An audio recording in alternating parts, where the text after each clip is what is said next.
Good evening, everyone, and welcome to the Georgia Street Fighter Five Scene Community Podcast Discussion Panel Group. I am your moderator for this event, ShadowAce. And first, I always want to thank SirRetro for agreeing to host this discussion. The reason why I have assembled you all here today, this evening, is to get your views and opinions on the Street Fighter Five Georgia scene and Street Fighter Five in general.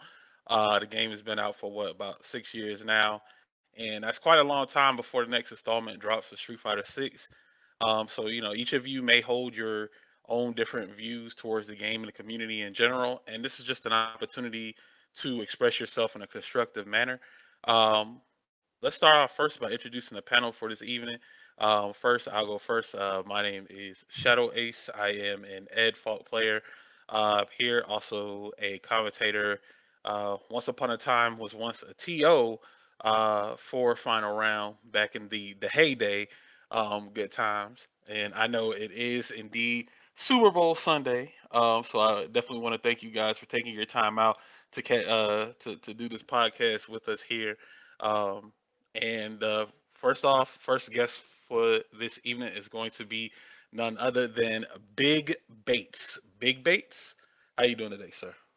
What's up, my man? Yeah, just to do a simple introduction. I'm Big Bates. Just call me Bates.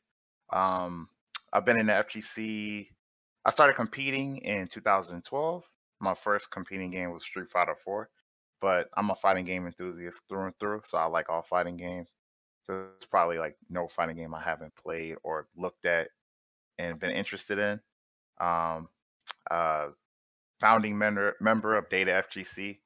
TO organizer. We travel. So, and by the way, I want to put this out there. If anybody is looking to travel from the Georgia FGC and want to go to their like first major or first regional, please reach out. Like that's a big deal for Data FGC and myself included, where we like to see our players travel. We have so much talent in Georgia, so don't hesitate to reach out to me and let's see if we can make that thing happen. But I'm gonna end it right there. All right, thank you so much for that. And we also have heavyweights into the mix as well. One of the Augusta legends, heavyweight. How you doing, sir? Man, I'm great. I'm Jacob, aka Heavyweight. I've been playing fighting games probably since before I can walk. Um, it was a love as soon as I went into an arcade. At like 4. My first competing game was Street Fighter 4, kind of like Bates. I started uh, basically when the game came out and trying to get into competitions. Helped organize some of the old Augusta Super tournaments, if anybody remembers those. Done a lot of traveling back in the day. Haven't done so much now, trying to help get Augusta Guard Break kind of situated and stuff. Uh, you know, don't really play too many fighting games other than Marvel 3 right now, but always love talking about Street Fighter and being able to share some opinions and shoot shit. All right, all right, and of course the one behind the productions, the ones and twos, Sir Retro. How you doing today, sir? Hi everyone, what's going on? For those who don't know, once again, and if I want to reintroduce myself, I am SirRetro. I am the tournament organizer of the Middle Georgia fighting game community, specifically for Reboot and Swag Out Nerds. Pretty much an 09er as far as my investment into the scene, competitively and everything as a whole. Of course, been TOing for the past maybe at least a decade, but more effectively in the scene for the past 5, 6 years, give or take. About into 5 years of Reboot, soon anniversary, and yeah, I'm here. I play all types of fighting games and fighting game enthusiasts from Street Fighter 2 all the way up to Street Fighter 5 and Guilty Gear Strive and so forth. All types of fighting games. So you name it, I play it. Okay, yep, definitely a lot of experience between all of us here, as far as picking up the sticks and running these sets here with good people.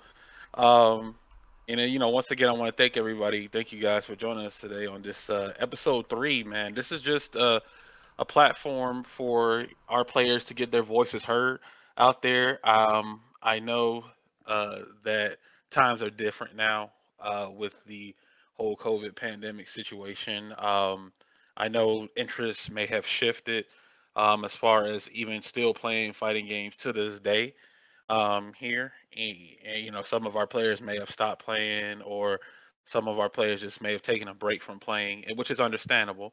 It happens. People. Everyone's getting older, so the attention and the focus is starting to shift on other things, which is all a part of the process. But once again, thank you all for joining us today. Bates, heavyweight, retro. So Bates, let me ask you this. So Southeast Mayhem was about 2 weeks ago in Trifton, Georgia, I believe. Tifton, And Tifton, Trifton, Tifton, Tifton. Why do I keep saying Tifton, Trifton? Tifton. Why I keep saying Because you Trifton? tripping. Yeah. I'm tripping, I'm tripping on Tifton, yo. I was like, okay, so Tifton, Georgia, I had to look that up. I was like, hold up, Tifton, Georgia, where's that at? That's way outside of the Atlanta cone, the Atlanta time zone cone. That's kind of over there. That's kind of like Augusta territory as far as like traveling.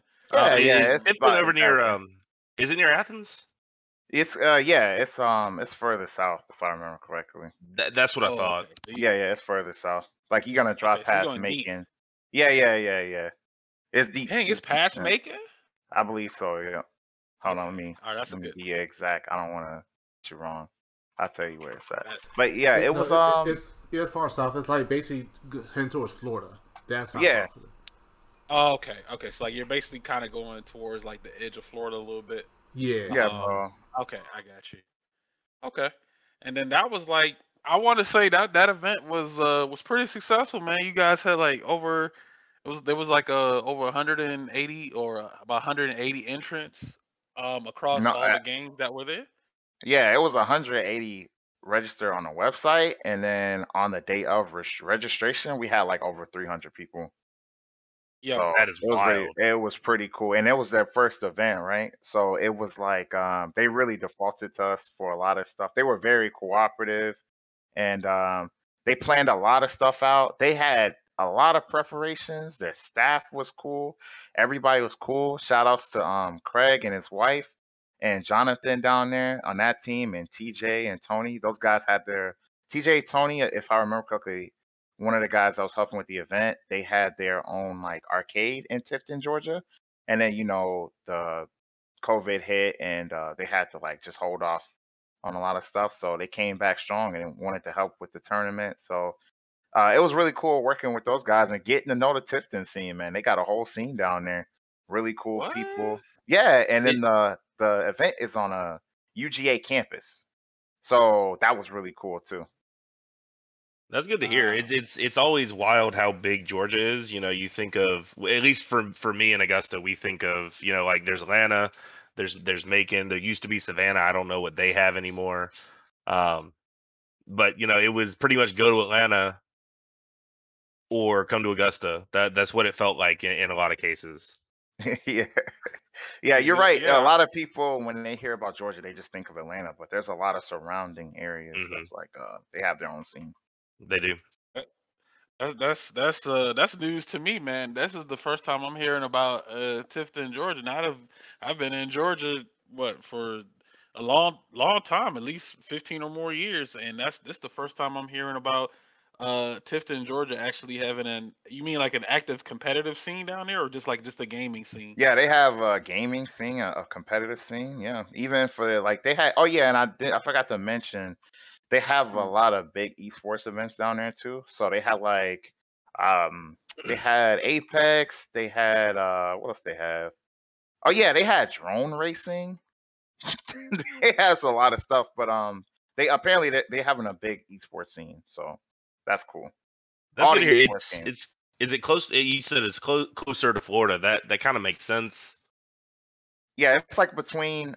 It's not Valdosta, but it's in between like Albany and Valdosta. If you want Okay, to get a okay, I know better what you're talking picture. about. Yeah, and Okay. yeah, so they have a lot of stuff going on down there. And then another thing I would like to mention is that the event was in like a little ballroom thing, not a ballroom, but like a little, a convention center that they have on the campus. But they have an even bigger one on the same campus, and it's huge. It's like about the same size as CEO. Like that one that we did this year was like maybe like climax size when we ran climax this past year, but this one, the one that's really big, is like the size of like CEO, maybe almost close to Evo size. And I know they hope Southeast Mayhem definitely is hoping to like fill that up one day. And I think the cool thing is this was the first event. We got so many people and everybody had a good time. And that I want to make that a huge point.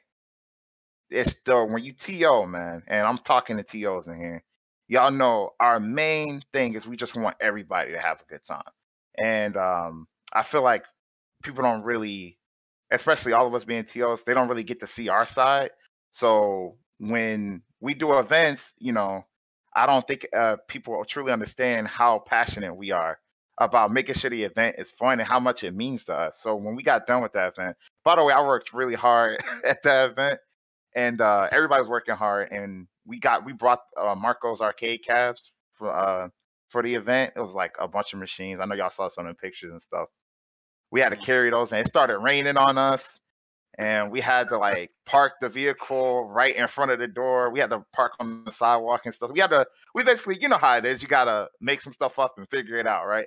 So I just want to thank everybody at that event, if any of them watching, because everybody was super helpful and passionate about what was going on, even all the hard work. But that's what makes it fun. That's what really makes it worth the effort. And I truly enjoyed that event. You mentioned you mentioned Marco, another one of the founders of Data FGC. So let me ask you, how long? Let me ask you this, base. How long have you been with Data FGC? Me and Marco, I was competing in fighting games. So I started in 2013. I had only been competing in fighting games for like a year, and then I met Marco at a Gwinnett Brawl. We were playing casuals, and I met him in a Gwinnett Brawl, and he played with me, and I just did the normal thing that I do. I just like when I play with people, I always make it a point to talk to people as I'm playing, and I talk to people about what we're doing. I haven't met Heavyweight, unfortunately. I would love to meet Heavyweight, but so actually, I think we did meet once, Bates. I think we met at a Gwinnett Brawl. We played near the end of Street Fighter 4. Oh, really? Okay, I believe we did.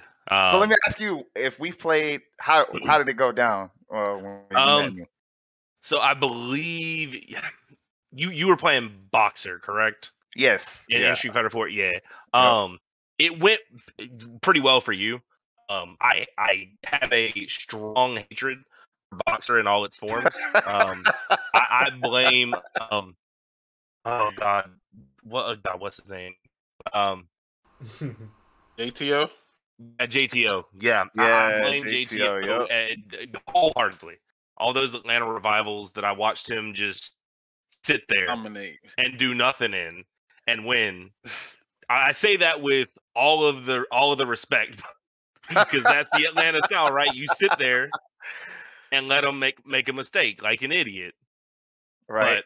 But yeah, so I believe I'm pretty sure that's what it was. Okay, cool. A lot of people don't like Boxer. Look, man, I play Boxer and I don't like playing JTO. All respect him. He's a good, strong player. I learned a lot from him. But his play style is just different, That's for sure. But yeah, the way I met Marco, I was playing him in casuals, and then he talked to me, and apparently he had been to one of the GBs, but like nobody really talked to him, or like how it is unfortunate too, because like I was saying, you want to make an event fun, right? It's hard as a TO to like meet everybody or see everybody who comes into the event and plays, right? Because they might come in, play, get discouraged, and leave. And none of us want that. We want like, it's a community. We want you to feel welcome when you play. We want you to have fun at our events when we run them, right? So me just being me, I always try to make it a point, like, to talk to people when I'm playing. Like, I appreciate everybody's company. I'm happy people playing me because it's a 2-player game. You can't play you can play a fighting game by yourself, but it's way more fun when you play against other people, right? So I make sure I tell people I appreciate it, and that alone made it kind of encouraged Marco to want to come back. And then he was nice enough to invite me over, and a few other players too. What a lot of people don't know is the founding members of DATAFGC was me, Marco, Manny. He was there from the beginning. If you don't know Manny, that's Dirty Llama. Rudy, Red Rocket Rudy, as where he used to compete. And what was it? Akil. We're all the ones that started DATAFGC. A lot of people don't know that. So, we've all been there from the beginning, and we really enjoy each other's company. We're like a big old family, man, even outside of the game, And I would hope, that's what we all like strive to really want people to feel when they come to our events. It's just like a family thing. So I really appreciate those guys, and I love those guys, man. I spend a lot of time with those guys. That's what's up. Yep. That's what's up, man. The unity is strong within the group, man, for sure. And that's definitely what's needed now, especially nowadays, man. And just to double back on what we talked about how you guys were out there at Southeast Mayhem. Do you feel that now that because you mentioned there was 180 people that signed up, then you had over 300 entrants at this event. You wouldn't think that like it would be that many people because of fear of COVID and the pandemic and things of that nature. Do you feel that tournaments are slowly starting to come back? Because I'm starting to see like on social media where more TOs are starting to host offline. I mean, they're starting to host like sessions. They're starting to host like tournaments and stuff like that. Even though it's been like kind of a drought over the previous 2 years since the pandemic began, but now you're starting to see more of these posts out there, and more of these venues are starting to accept people. Accept people coming in, of course, with COVID protocols and things of that nature, getting tested, making sure you're wearing your mask and stuff like that. You're starting to see more of that now, versus like previously, like last year, it wasn't like that. Last year it was like, okay, we're still our doors are still closed, we got to shut down. But now you're starting to see these TOs are going out there. Hey, we got this event going on, and I want to say it's because they were watching. I think other tournament organizers were watching to see how the development was going throughout the year. Like they were taking notes from events and stuff like that, or what to do on how to handle situations. But Bates, do you feel that tournaments are coming back? Yeah, man. I definitely see first off, like, everybody's been fiending to want to play offline. Let's get that out the way. So, we're all trying to like, yeah, and I'm sure Heavyweight and Retro can feel this. We want to start hosting stuff, right? It's just you have to be very careful on when you decide to do it and how you decide to do it, right? So, it's really refreshing to see like events like Guard Break. By the way, I want to get to a Guard Break. I'm gonna try to get there, man. And we are trying to get our communication schedule down as best we can, because we've had issues with the last two getting the word out as soon as we can. I promise you, the next one gonna be real big. That's what I like to hear, man. I know Richard got some stuff planned on too. And it's a daggone shame, man. For me, I'm gonna say it for me because Augusta Guard Break has been around for so long, and I've yet to been to one of them. And Heavyweight, I want to apologize. I'm gonna just apologize because it's unacceptable for me. It's unacceptable because I kept hearing about Augusta Guard Break, like even through the Street Fighter 4 era, like you guys ran events and stuff out there. And I remember back in the day, people were like trying to organize to go down there, and I never went. I never went to an Augusta Guard Break, and I think that's considered one of my FGC sins here in Georgia, is not being able to experience my first Guard Break. You have missed out on a lot of shit talk. I will say that. Oh my god, a lot of shit talk. Like, look, what you mean? Look, you have to understand. Do you know what my first real experience with like Atlanta Street Fighter was? It was at the second Augusta Super. You remember the original East Point boys, right? You know, Ricky, Clint, Big Boy. Yeah. So we're at our venue. I am standing there, this little 18-year-old kid, watching 3 grown ass men walking in with ski masks, just acting as ignorant as they possibly could, which was at the time scary. Now, bruh, it was a defining moment for me in understanding what I was getting myself into. And oh man, that's what to me speaks out as Georgia, right? Like Bates talks about everyone having fun at their events, and I agree. But you know, there's a lot of that old, I'm not gonna say hatred, but there was, Georgia used to have a lot of less than friendly rivalries, shall we say? I Oh, don't know if you. that's a subject I want to talk about later on too. I got a really good question. In the heavyweight, I think I'm gonna ask you that question. Now All that I right. see, I'm checking my notes. I'm looking at my notes. I said, yeah, this is all right. So I'm gonna make this a heavyweight question later on. Then, all right, cool. All right, but Oh yeah, my for bad. heavyweight, man, Oh, you gonna go ask ahead. I'm heavyweight? Or sorry. you? My bad. You want me to finish real quick? No. Uh, Say what Yeah, you got yeah, to say. yeah. You good? my bad. My bad, y'all. I didn't mean to sidetrack. No, you're good. No, you good. Yeah, yeah. It's cool, man. It's cool talking to all y'all too, man. Cause I know we can relate on a lot of stuff, so that's why. But just to get back on, so like we did DATAFGC, we partnered with Climax. So we did Climax with Shinobi in the squad.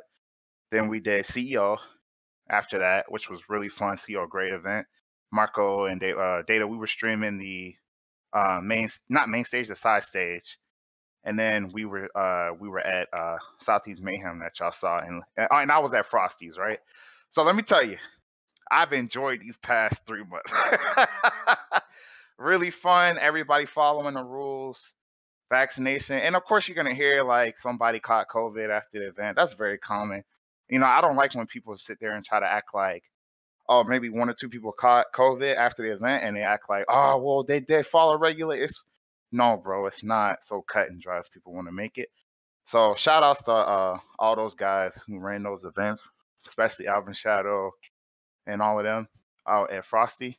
They did a good job, and I felt really safe. I don't think anything was too crazy. So what you see is the adjustments that the TOs are making to make sure it's a safe environment for everybody to come to the tournament. And yeah, man, it seems like everything's coming back in a full swing of things. So yeah, I'm excited.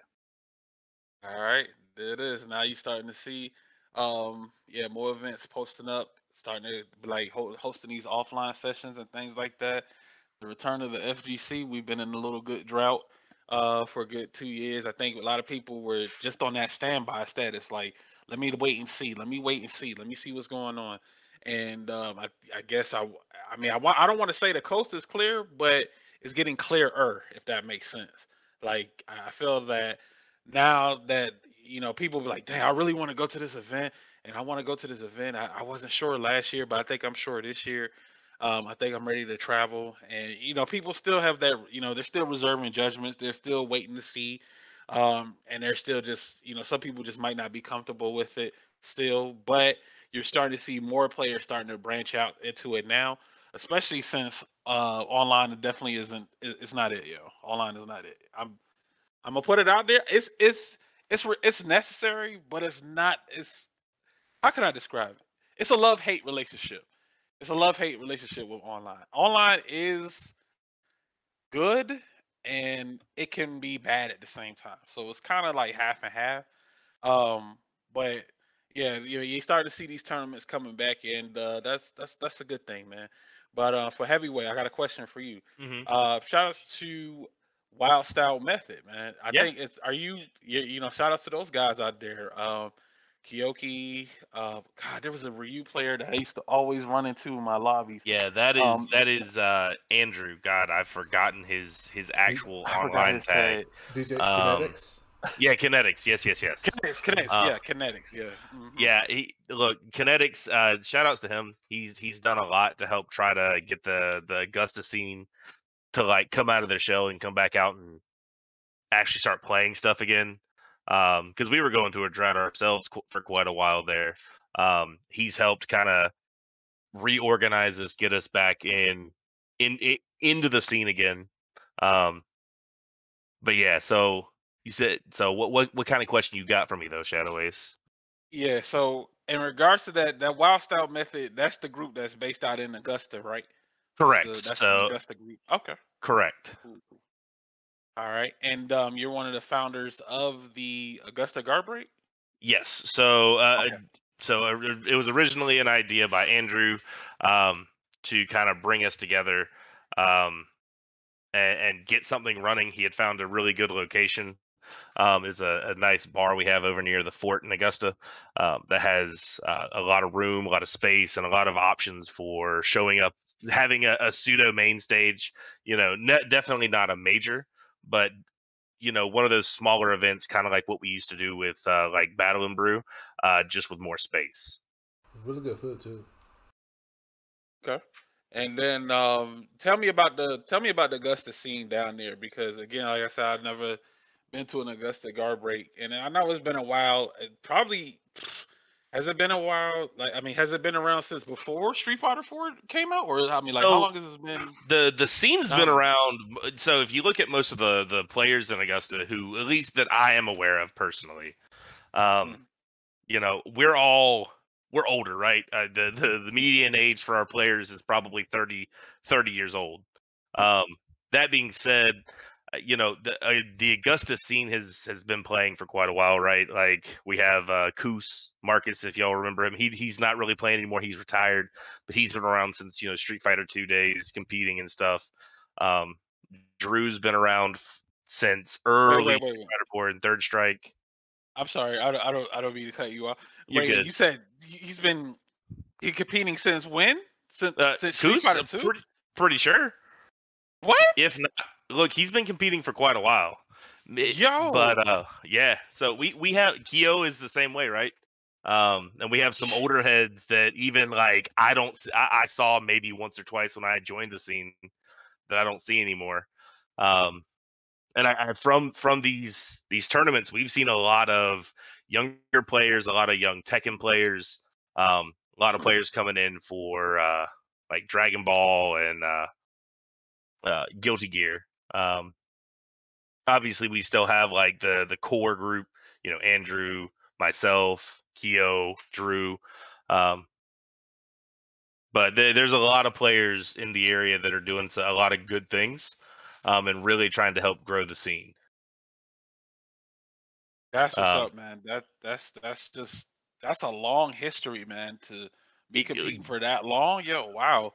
I mean, that's probably before I was I probably had to be like maybe like in elementary school or something, or middle school or something, and that man Koos was out there competing in these tournaments out there. Yeah. Okay. Look, I can remember going to one of the local arcades and playing Marvel 2 at one of the cabs and playing against another guy who was basically my age. I was like 15 at the time, and just getting destroyed and saying, well, like, what in the heck is this? Like, why is he so good? And now I look back on it and say, oh, I know who that was. He used to travel. He used to travel up to Atlanta and stuff to play. It's there's been a lot. The Augusta has a big history because we're a military town, right? So we have a lot of people coming from all over. So we're able to get a lot of different players. I've tried to reach out to some of the people who we have on base, because the Army in Augusta does have a esports team, and they had a Street Fighter 5 player. They have some other stuff. So there's a lot of people. There's a lot of untapped potential in Georgia that I've seen. Just from my area, not to mention anywhere else around the state, right? Like Bates was talking about with Tifton. Okay.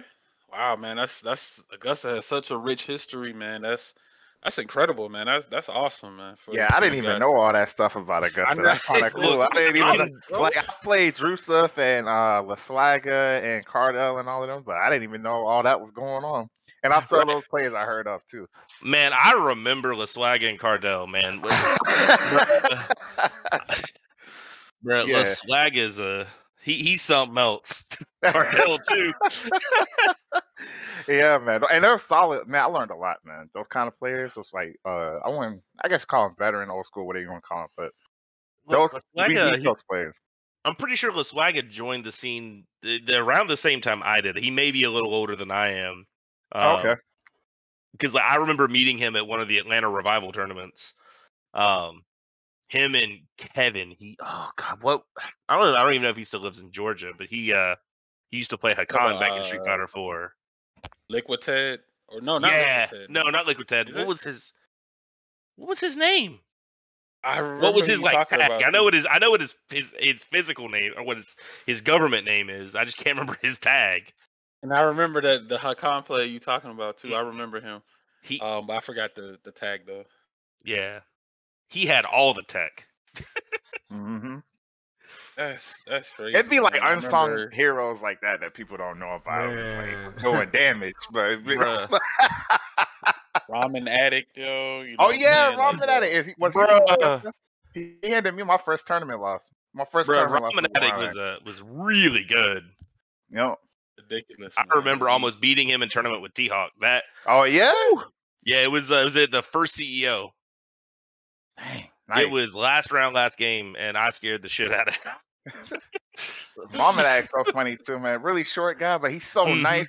Why he's the nicest person you'll ever meet.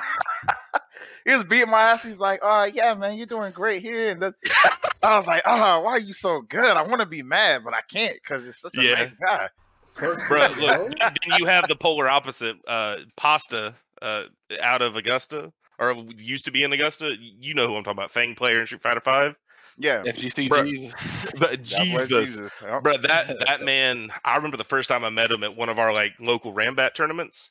Bro, I wanted to punch him in the face. Just he can be very abrasive.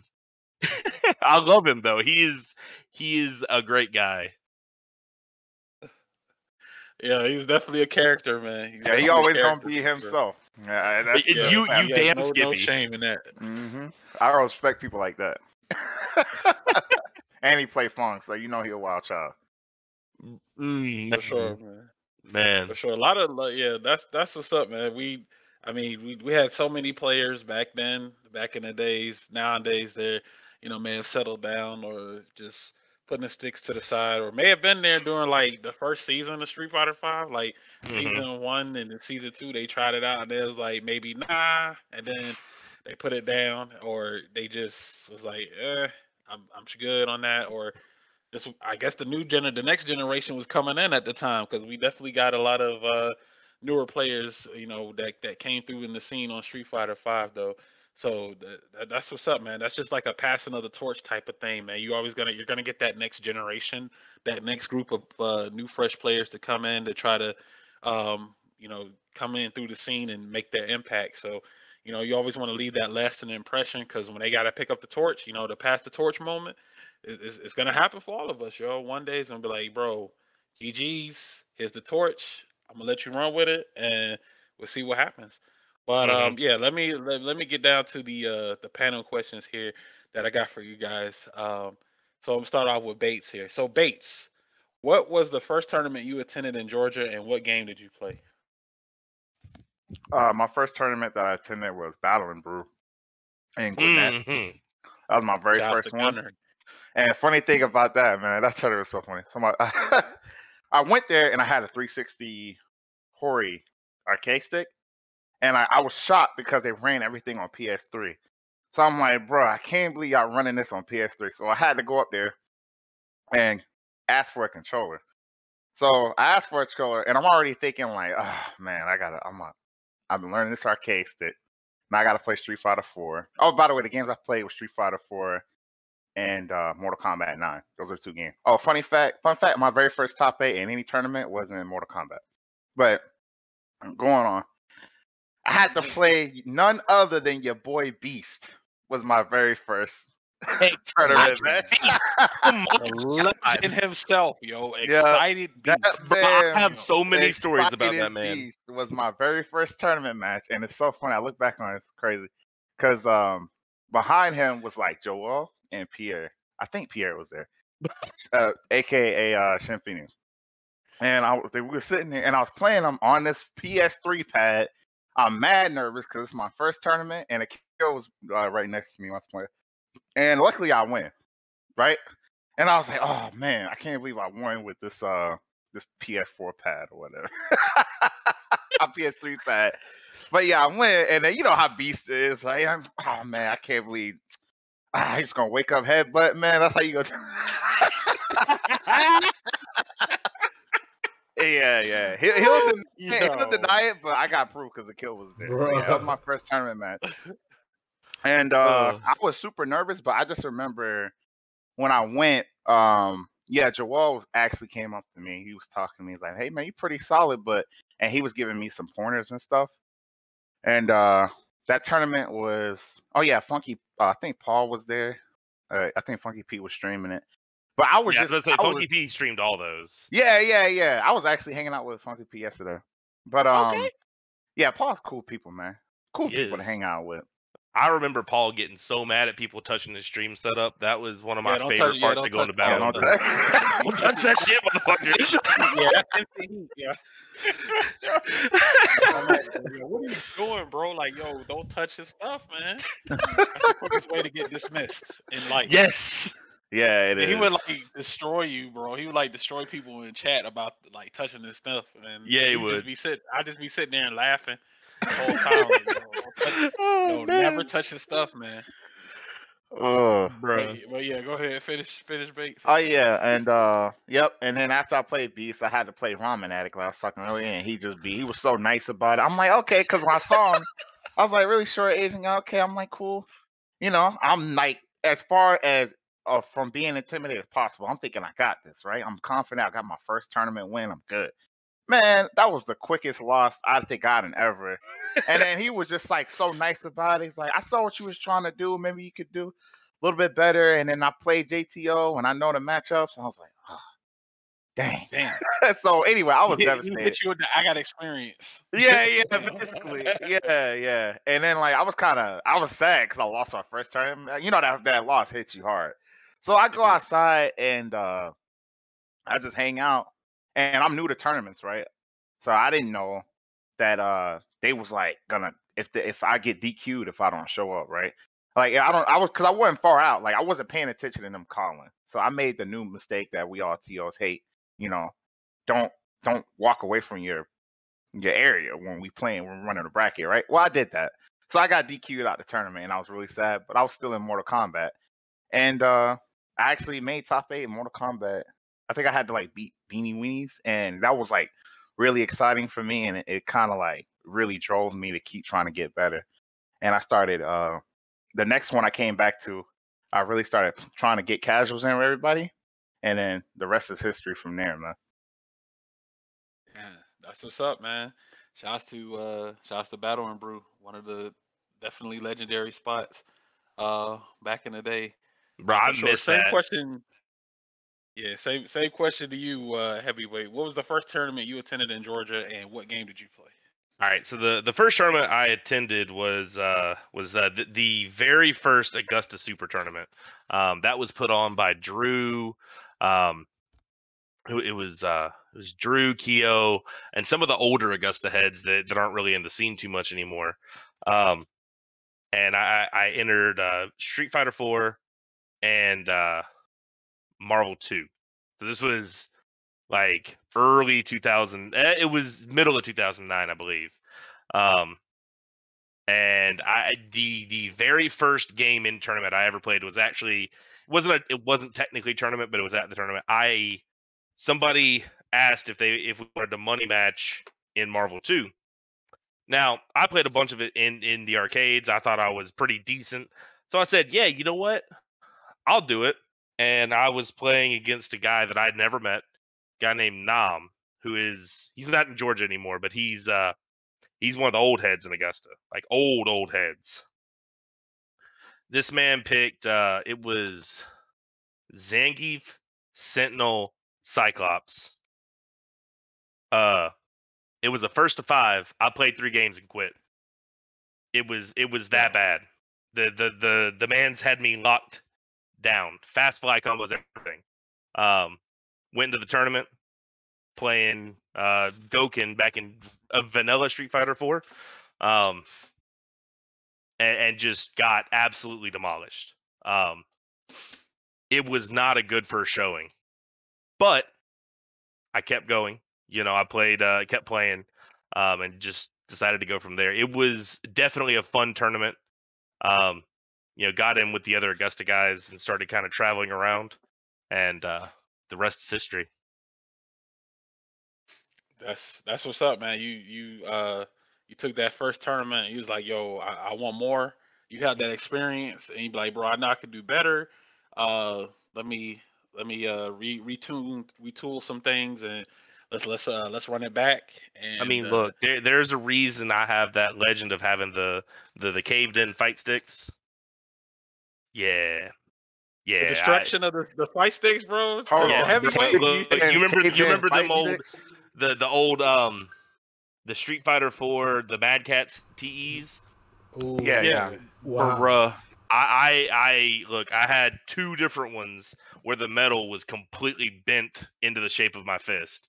Because like old Street Fighter 4, how bad that netcode was, and then we all get upset. You're young, you make some bad decisions, gotta let some frustration out. And the sticks caught it. The sticks. The sticks caught the fade. You feel me? The Hawk standing H, bro. You just did the Hawk bro, standing H. It had armor and everything. Dang, bro. I remember that too, man. Like that Ultra tournament. Gear. That's what I miss, man. That's what I miss right there. Like that passion and that feeling of the in person, in person matches and stuff. Because people remember that. People will remember the stick throws. They'll remember the stick bangs. You used to play a match, right? And then all of a sudden you just hear a boom like that. And I'm like, yo, what was that? You look around and you just see like fuck. You just see somebody just fuck. And, screaming and stuff like that. People always chairs. And bro, you can't get that online, man. You can't get that. No, you can't. You cannot. Oh my god! And that's a rage quit only does so much. Goodness, man. Do I remember people? Do I remember anybody just like quitting mid set like during a tournament match? Did that happen? I don't think we've had too much of that. At least not in Georgia. No, we've gone to some of the North Carolina tournaments where it's happened. Where there was some like Banshee screech in the middle of a mall and a PS4 controller, or it was a PS4 or a PS3 controller got absolutely obliterated. Like there was no piece of that controller left unbroken. Hey. Look, Tekken 6 was a beast. Yeah, man. That's a much different feel from then. And then that kind of navigates into my next question then. So recently I've been doing some research and I've been looking on the Twitters, and I guess one of the subjects that they're talking about now, has the FTC gone soft, or is it too soft? Stuff like that. I'm starting to see this little topic here. Is it soft nowadays compared to back then?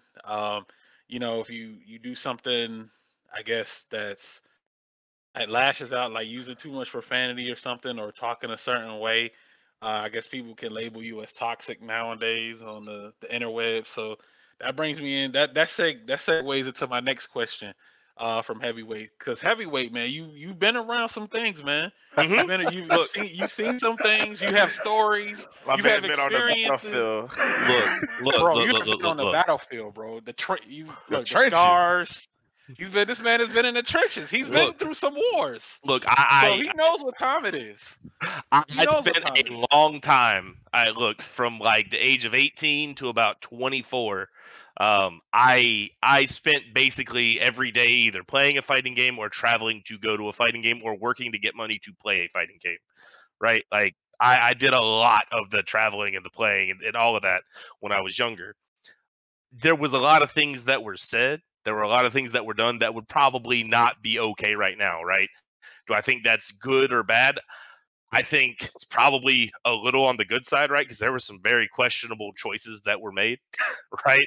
But you look at the FGC as a whole, right? They're trying esports as a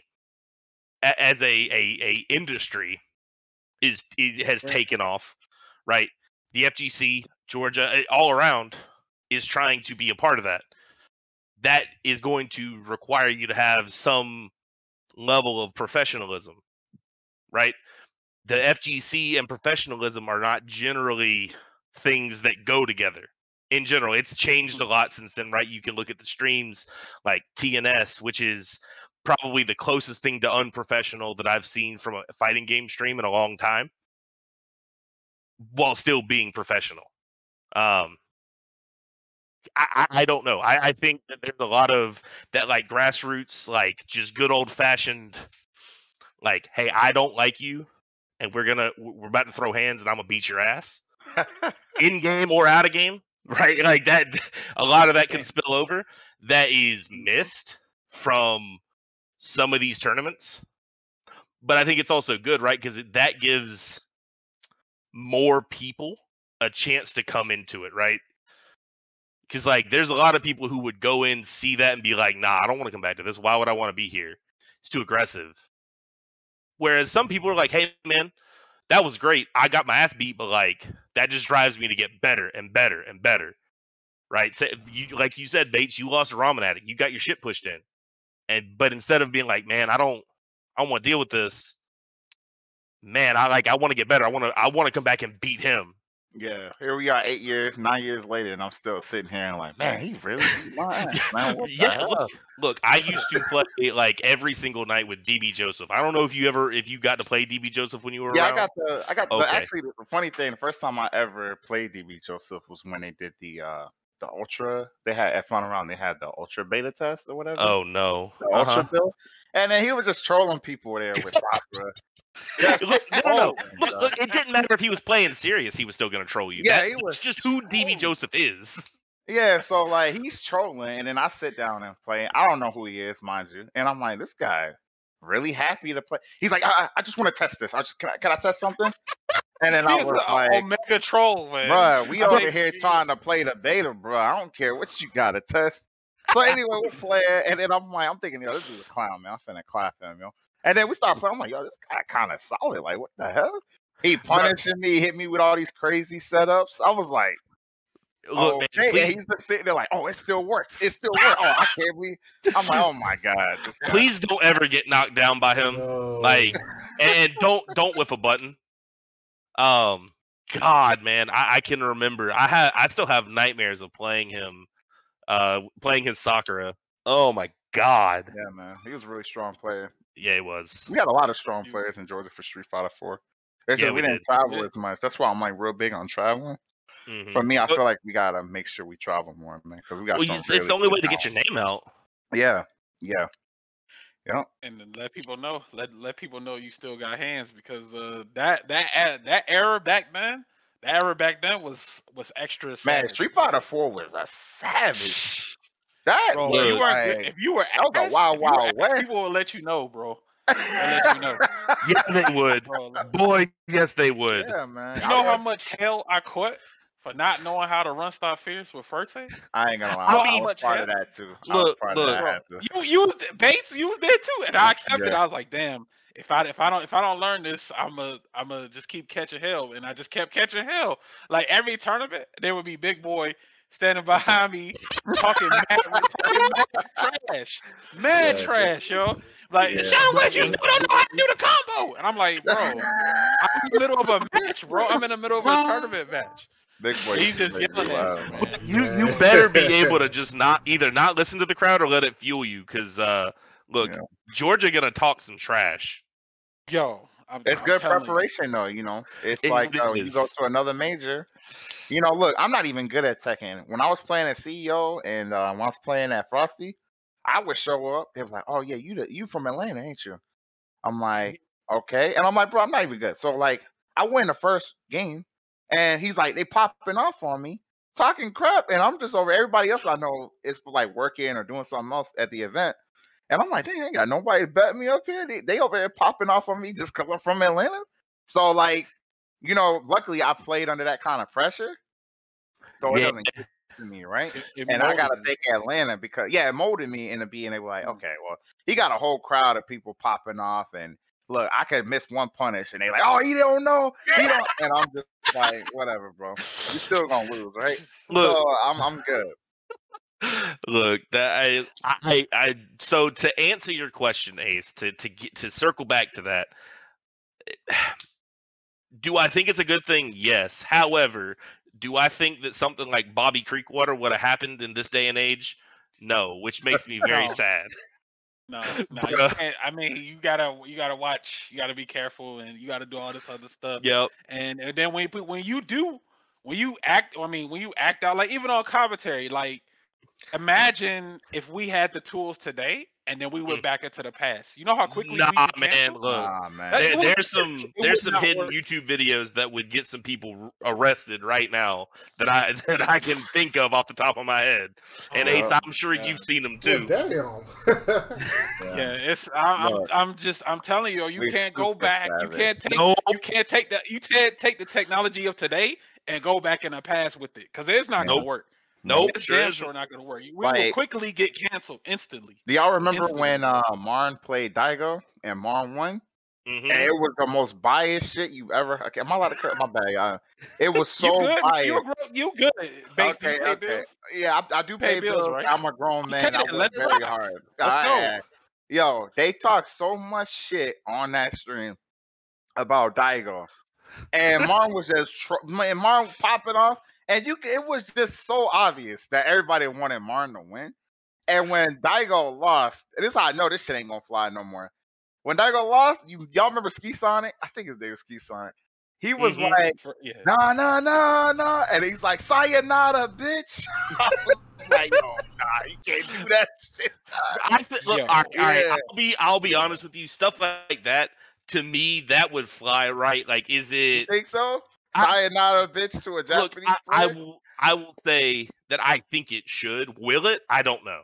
I don't know. What Should is it? Yes, because that was in good fun. It's not like he was actually making fun of him. Yeah, like you could, Specifically. and you know, people respect Daigo. Like nobody's sitting Mhm. here. That's why everybody's popping off because it's like, oh snap, he beat a really good player. That was in what, like 2010? That was a long time ago. Yeah, That was a long time ago. I and everybody remember thought that, Dudley like, was ass back then. Yep. yeah, but like y'all, that was the beginning of Super Street Fighter 4. That's right. Mhm. Y'all have to realize, right? Like, and Ace, I know you were part of the scene. Bates, I don't know about you as far as like being actively invested in the scene at that time. No, I didn't start competing until 2013. So I was like actively competing in that. I remember that reign of terror that Daigo had. I played him at the first CEO in a money match, and like I took a game off of him, and I felt like I had won the fucking lottery. Like, I was ecstatic. I did the same thing. I played Justin, right, because he was at that time considered to probably be the best player in America, and I took a game off of him, and I was like, boy, like I'm something. I'm doing stuff. But looking back on it, like, man, they were heads above everybody else, yeah, and especially Daigo. For sure, man. The skill gap and the skill gap definitely keeps widening because I mean they staying consistent on playing. Like they're always constantly playing and streaming and things of that nature versus somebody that may not be as active or may not play as much as anymore, but they'll still be good if they pick the game back up. Like it's only a few players that can do that have that ability to retain that information and keep being extra solid. But you know that's just the nature of the course, man. But next question here, we will start off you with heavyweight on this. What is one of your fondest Georgia tournament memories? There are a lot of them. God, there are a lot of them. But I think one of my fondest memories was I can think of two important ones off the top of my head. One of them was from a Battle and Brew. It was the first time I had truly done well at an Atlanta tournament. Right, like I was always in there and really threatening people, but I just couldn't turn the corner. I was I had gotten to top 8 at the Battle and Brew, and I was playing to go to losers finals. I was playing DB Joseph, Again, and we had already started like playing together. We were kind of training partners to an extent, and it was down to last round, last match, and I at that time I was playing Rose, which is probably who I'm known for the most, at least in Street Fighter 4, and I just knew that he was going to try to chip me out, and I predicted his Shuoken with Sakura and Ultra One him, like not even on reaction, like literally the move had just come out, and I got him with Rose's Ultra One and killed him as time expired to make it into losers finals. It felt, it was wonderful. It's beautiful, and all Joe could do was just look at me with that stupid look on his face. It felt good, right? The only other one, the other one that I can think of that I'll talk about is first time meeting the Green Brothers from Athens. Bates, I'm sure you haven't met them, but Ace, do you remember the Green Brothers? I remember the Green Brothers. They called them the Brothers of Destruction. Brothers of Destruction, bruh. back, They were out Chris of Athens. Barnes. Yeah, Mhm. Chris Barnes too. They had come down to, it was the second Augusta tournament. And I remember we were on main stage. It was Drew versus Isaac, the younger brother. No, he's the younger brother playing. It was Sagat versus E Honda. Now, I don't know if y'all know this, but that's a terrible ass matchup. Right? That is an awful, awful matchup. And Chris, the entire time, the bigger of the two brothers, is talking mad shit. Just like constant. And the game looks all but lost. And Drew does the thing that Drew does where he just like flips a switch and ends up winning the game. And I stood up over Chris, like, say it again, and made that kid made him like run out of the venue because he just would not stop talking shit until his brother got beat. Yo, I remember that. Now it's starting to come back to me. Yeah, the big brother used to always talk like extra noise, but the little brother was quiet. Shit. The younger brother was quiet, but the big brother was the one that was talking a lot. Yo, I remember that. Oh, I played a lot with the Green Brothers. The younger brother was actually the better shit talker and would be like a lot more like rude with it. He just didn't say much. Yeah, he was kind of like quiet a little bit, but yeah, I remember that, man. And then, all right, same question for you, Bates. What is one of your fondest Georgia tournament memories? Oh man, there's so many. Like, dang, it's nice thinking about it too, cause it's been I've been playing for so long. Damn, for like, man. Fondest memories, man. I'm kind of selfish, so I say my favorite one is when I made top 8 at Frosty, in Samurai Showdown, and it's not even because I made top 8. It was like it was the first time where, because I play multiple games, I play a lot of different fighting games. So when Samurai Showdown came out, it was like the first fighting game I really felt like I could pour my heart and soul into it. Kind of like how I did with Street Fighter 4, but I was so far behind Street Fighter 4. Like Heavyweight was talking about, they've been playing Street Fighter 4 since 2008. I'm coming in 2013, like, lucky I was happy I could still do damage, but from the start of Samurai Showdown and then making that top 8 felt really good because it didn't feel like I was just representing myself, but it felt like I was representing Data, Painbot, because he's my big training partner at the time. Georgia, I was happy we can have like a Georgia player in top 8 for that Frost, because that was like the biggest Sam Show tournament at the time, and I got to play players in that top 8 that I've been watching. Like I used to watch Chris G all the time, right? So I double Jeopardy Chris G in that Sam Show tournament. So it was just like, it was like a big moment for me, because it was like, damn, man, I'm beating players that I've been watching for years and learning from for years. Cause I'm a big learner. So and that's the fun part about watching fighting games. I don't care what fighting game it is, I can learn something from it. So it's just fun to watch. I'm low key a stream monster, but I just don't say nothing because I don't like to be dealing with all the toxic shit on the internet. But man, that moment was big for me just because like, okay, I know I'm a top 8 skill level in this game. I love this game. I'm playing players I've seen score and the OCR, like what's his name, man? Who's the Dawson player? He played Dawson in Street Fighter 5, but he was playing Shizumaru. Man, what's his name? Dang, I can't remember. But strong KOF player. I watch him play KOF all the time. He was in that top 8.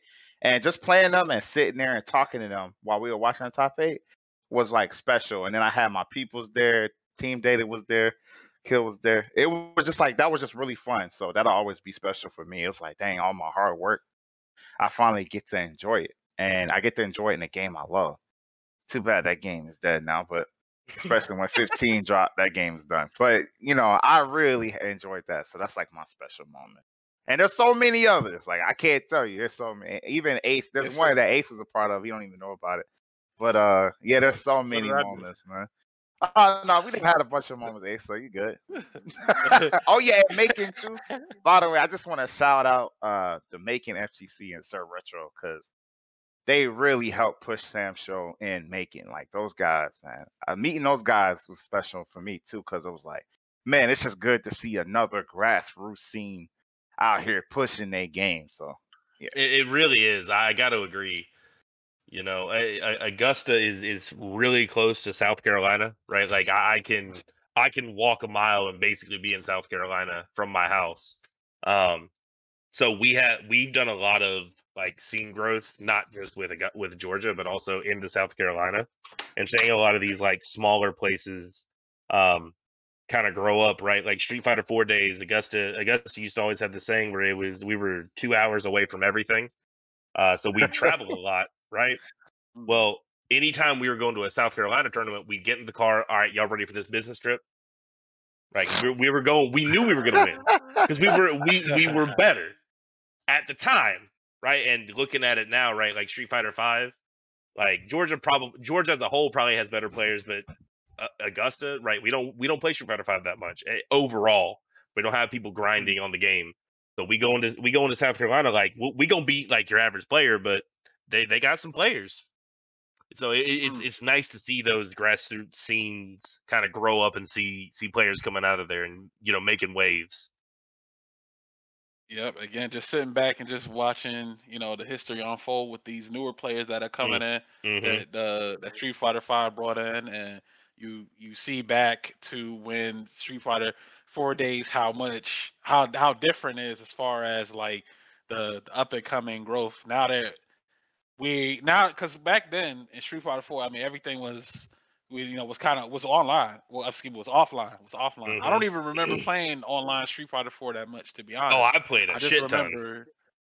I just remember there was always something going on in Georgia throughout the lifespan. I was an online warrior, Ace. Was online warrior? Warrior. Heck yeah, man. I was like A+ with Balrog. I was like, yeah, shoot, I was trying to climb that leaderboard. And then they had like team battles and shit too. I used to have a good time with that. Man, you learn all your bad habits from there too? Yeah, bro, of course. Man, I used to like headbutt everything. Man. I used to headbutt. I didn't give a fuck. Man. Like, and then some people wouldn't punish it, and I didn't think nothing of it. Like, he didn't punish it. Oh well. Yeah. You had your mic on when you was playing, didn't you? Didn't you have your mic on? Oh yeah, man. I was old school Xbox 360 player. I used to leave a mic on, talk trash, host a lot of. You the worst kind of Xbox Live. Oh, we had like a whole squad of players. Yeah, we had like a whole squad of players used to play, and then they had like team battles. So it'd be like, what was the clans? It was like WA, and then it was like MMS. Oh yeah, I do Punk, and that's the funny thing. Like, these people are so different now. Like Punk and Smug and I used to play with them all the time. My teacher, what's his name? Kaiser Master. I learned a lot from him. From Street Fighter 4, and we had like a whole little set that we play and everything. So, man, those days was fun. But yeah, I was definitely online warrior, and I played on pad. I switched over to stick when I started competing offline.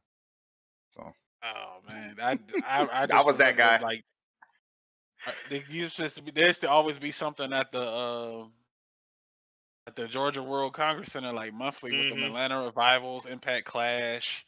Shout out to Iceman and Larry, right? Like. Legends, Bruh, man.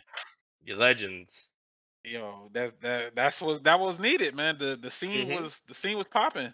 The scene was popping. I mean, nowadays it's a bit of a different. And then the pandemic kind of slowed it down even more. And I think I remember when Street Fighter Five, like even when the beta was out and people had like was able found that people found some way to play the beta offline because you had to be Mm-hmm. online to even access the beta. But somebody, I don't know how they did it, but they found a way to play the beta offline, and they had a setup at at Gwinnett Brawl.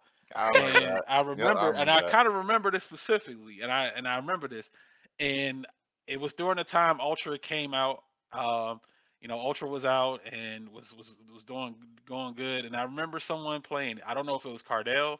Um, he was playing a beta, and it was like, man, this doesn't play well, man. This is not Street Fighter because I guess because some of the people didn't like the V trigger system, and the normal priority system and stuff like that.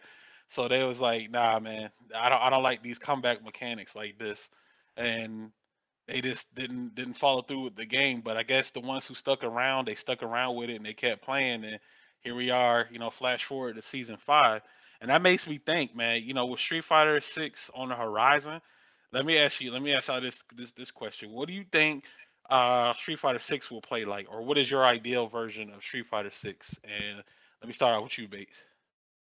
Ooh, Street Fighter 6.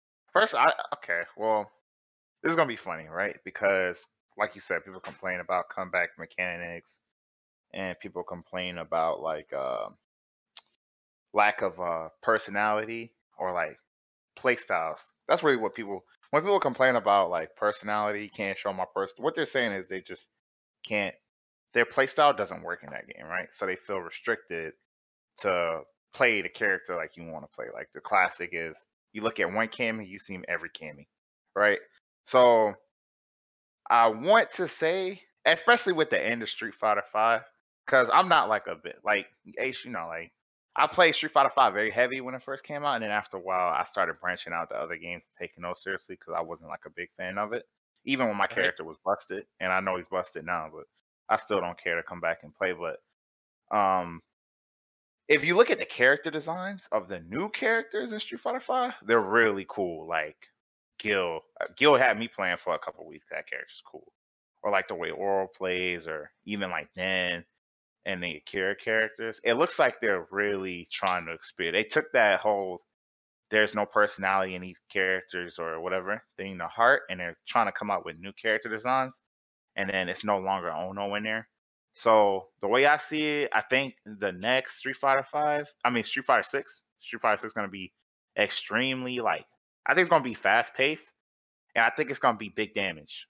That's another thing I see a trend with games. They like big damage. So I'm looking forward to being like fast paced, big damage, and a lot of it's not gonna be V trigger mechanic, but there's gonna be something where it's like, okay, this is the moment in the game where you can die. That's all V trigger really represents to me. It's like, okay, he popped V trigger. Okay, if you mess up, you could possibly die, right? So they Right. might have some other mechanic in that nature, and I'm excited to see what it's gonna be. I like a lot of people are like down on the Street Fighter series, but this is gonna be. I feel like it's gonna be different because it's a new guy in charge now. And not only that, I can't wait to see the Street Fighter Five players complain about the Street Fighter Six players. That's like always the thing too. Like even me, Yep. we play Street Fighter 4, right? I had my gripes with Street Fighter 5 too. So I was Yeah, Look, like, that's we oh, all this don't do. feel that's what's like gonna Street happen. Fighter. I'm the same guy, like you're saying. So now it's gonna be the 5 players being like, man, this ain't Street Fighter. This is whatever. It's Marvel vs. Capcom or something. So we'll see, Hmm. man. We'll see. All right. Same question to you, Heavyweight. Well, what do you think Street Fighter 6 will play like, or what is your ideal version of Street Fighter 6? So what I think it's going to be is not dissimilar from how Bates is saying, right? Like it's probably going to be big damage, right? Like that is what games have gone to, right? There will be some sort of comeback mechanic, right? Like I can remember Street Fighter Third Strike players who were playing Street Fighter 4, complaining about ultras and stuff like that, right? That's the comeback mechanic. You know, sure, you can FADC that's bullshit. That you shouldn't be able to do that off of an invincible reversal. Whatever, it doesn't matter, right? Like that's gonna happen. Right? Like I personally would like to see the return of 99-second Street Fighter. Right? Like honestly. Yeah, right? yeah. Well, we play charge characters, right? And you used to play roles, so I can see that, man. Yeah, and again, like I enjoy playing footsies for like 89 seconds and then winning in those last 10 seconds, right? Like my first character was Zangief, right? And like I still enjoy that playstyle. But as far as Street Fighter 5 is concerned, right, like I enjoyed the game for like a month and a half, right? Like I remember that first final round, you know, it was fun. I did pretty well in my pools, right? But it just didn't feel like any of the characters had real life to them, right? And a lot of these newer characters, right? It feels like, as Bates said, right? Gil felt cool, right? I played him for a bit, right? Honda's felt fun. A lot of these new characters feel like they are a step in the right direction of finding that Street Fighter identity in the new, you know, this new era.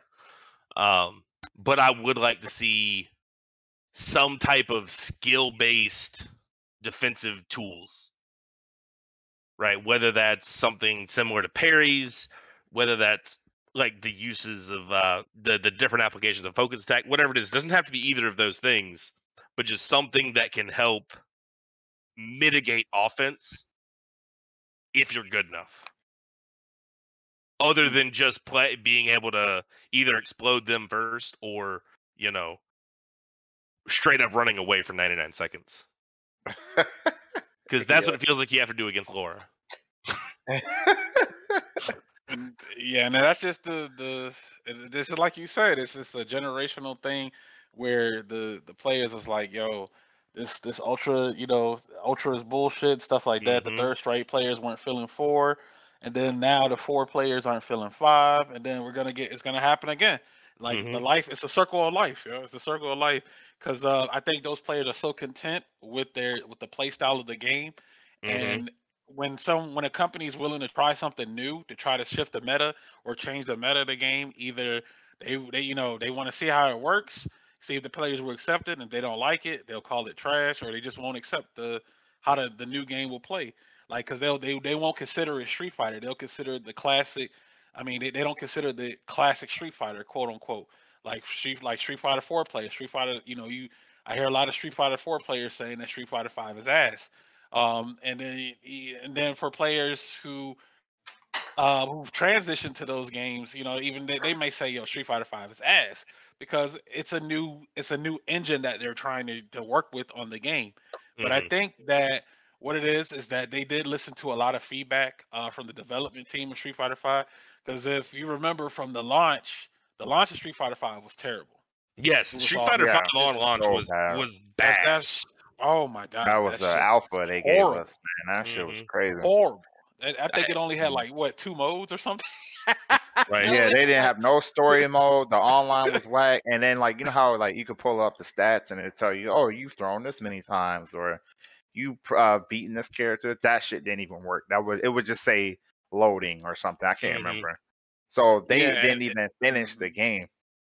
The game was not finished. It wasn't finished. And then you would get, like, for winning matches, you would win ranked matches, but you would lose points because the net code was like so bad. I remember that. Boys, look bad. Like, I won. How the hell am I losing points? Like, yo, what's going? You would get mad and then you turn the game off.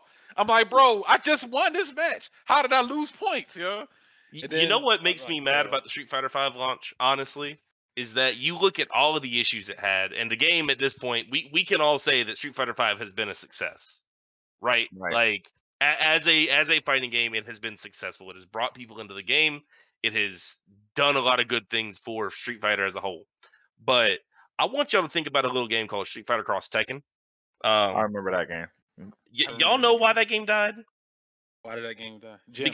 Because people data mined it and said, "Oh man, they have on this DLC."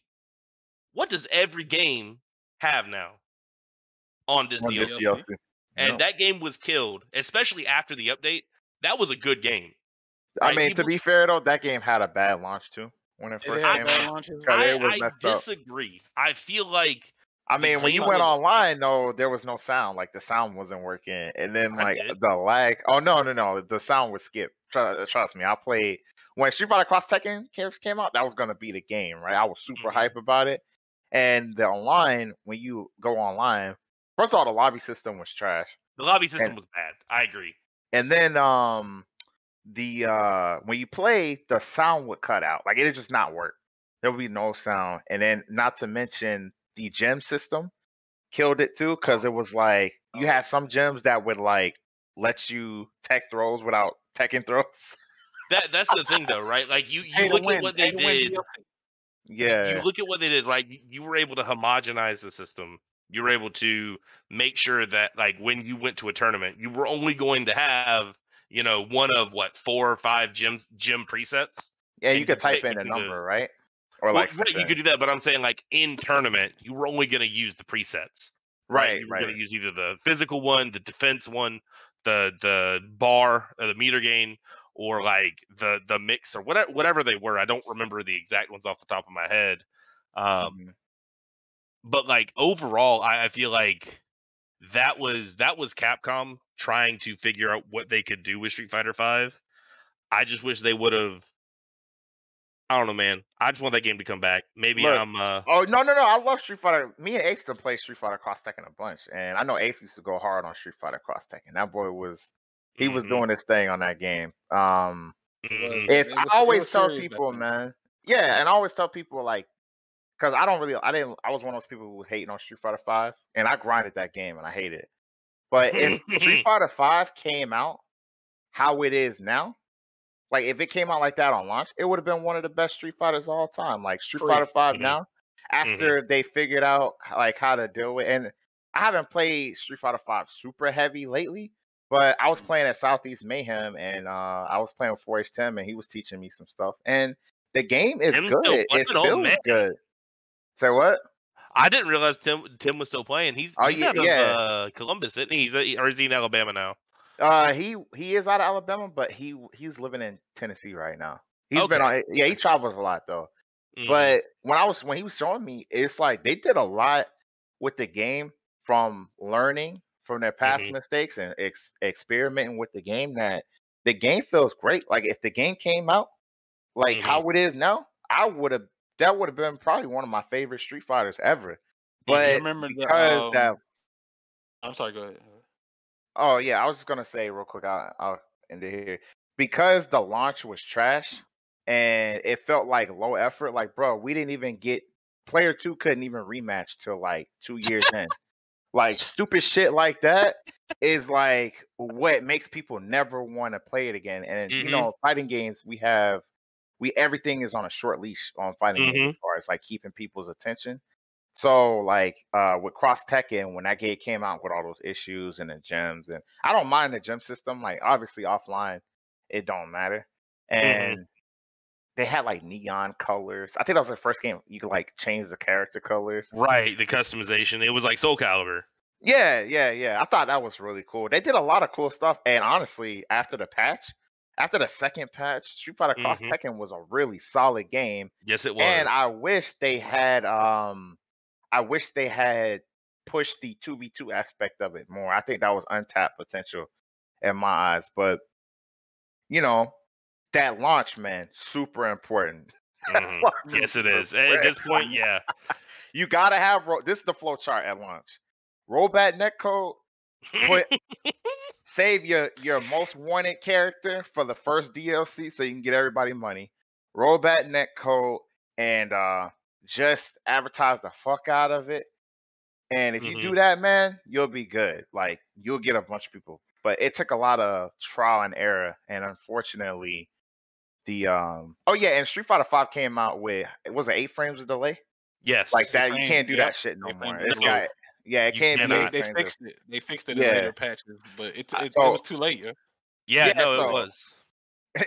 So if you have those three Related things damage. done, it can't be 8 frames of delay, good rollback netcode, and save your most fan favorite character for the first DLC. You got it, man. So Look, you know, you're talking about the launch. I can remember, because when Street Fighter V came out, I had started working at Best Buy, and I can remember a lot of the guys in the area I was working were talking to me about it because I told them I played fighting games. They're like, "Oh yeah, man, like Street Fighter V, we're excited for it. We want to play it, right?" And they're really just playing it, screw around with their friends and play the story mode. You couldn't do that. Most of them were like, "Oh yeah, man, like I don't know why I bought this game. It sucks. I'm gonna return it." That happened. That like every single person I talked to, they said the same thing. So like Street Fighter V could have been exponentially larger than it even is now. It's unfortunate. I agree, because a lot of the game modes got patched in. It had to get patched into the game. Like that's Yup. bad. That is terrible. Like they got the challenges, they got the trials and stuff like that. All of that had to be patched in. That's Yep. that's like what is like, again, that it only launched with 2 modes, but I think they were so president, so much of a rush to get it out the door. I guess it was like some kind of deal with Sony they made Mhm. on the game, and it just was a disaster. And the fact that everything had to be patched in, and like Bates said, like if everything that got patched in, if that was there at launch, it definitely would have left a different impression. Because again, you have to think about it also from the casual angle too, as well. Like Mhm. people, I mean, it's like people might just want to play the game just for like some story mode or just casually with your friends and stuff like that. But since a lot of that, since a lot of the game content was missing at launch, I think that hurt it. That hurt it bad because it didn't have Mhm. all of that. Like either you were good Yeah. at the game or you was getting washed. There Yep. was just no in between. And there was nothing to really keep your attention. Yeah. Exactly. Like, why play this when this other game is out, or I could be playing something else? Like, Capcom, I think they know that now. They listen to a lot of they probably listen and watch a lot of fan feedback, and even on streams, like even on the official Capcom streams and stuff like that, where the casters, like the commentators, they might throw out shade, they might throw some shade, or like be like, bro, I wish the netcode was better or something like that. And I think they watch that. The developers watch that. The developers hear that, and they strive to make some kind of improvements and stuff like that. And which is why you kind of got like over time you got like a lot of maintenance. The system would always go down for maintenance and stuff like that. 'Cause they tried to. There was one point at time in the spectator end for matches, it wouldn't sync up properly. Like there was an issue where like one person, like if you had multiple people in the lobby and they were all watching a match, one person would be ahead of everybody else. Mhm. Or everybody like people wouldn't be synced up on the same match. They had to patch that in. They had to fix that. They had to fix a lobby. They released a patch to fix that, and they did. But I'm just thinking, dang, if they had all of this at launch, it would have been a better product. Would have definitely Yeah. been a better product. That 8 frame delay and all this other stuff. I'm like, come on, bro. That's why. That's why for Street Fighter 6, they got to get it right first time. They got to. Yeah.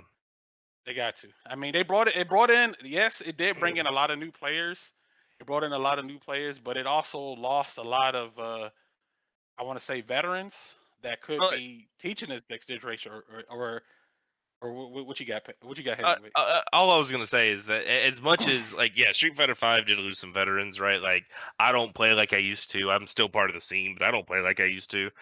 But that same thing happened in Street Fighter 4, right? I remember watching like when I first started playing, watching a lot of these old heads who'd come in. They would do well, right? Because they just had a lot of fundamentals from Third Strike or from Street Fighter 2 or whatever it was that they were playing. Um, they would win just off of fundamentals alone, or off of figuring something out and just abusing the shit out of it until people figured it out. But a lot of them would say the same thing, man, this game's ass. This game's ass. Um, and then they would eventually, either leave the scene, they become TOs, or they would still play, but they would just they wouldn't practice. Not like a lot of these younger players were, like I was, like Drew was, like a lot of the Augusta players or the Atlanta players who were really good at the time. And you see the same thing in Street Fighter 5, and I think a lot of that same thing will happen in Street Fighter 6. It's just a cycle, right? It's like you're gonna see those players like the Japanese gods. If Daigo's still playing, if players like Tokido are still playing, they're gonna, if they play the game, they're probably gonna be good. And if they stick with the game, they're gonna be good because they are talented players. But they may not. And then on top, to add on to that, man, like Capcom has always been willing to experiment, and it's something that I really like about Capcom games, to be honest.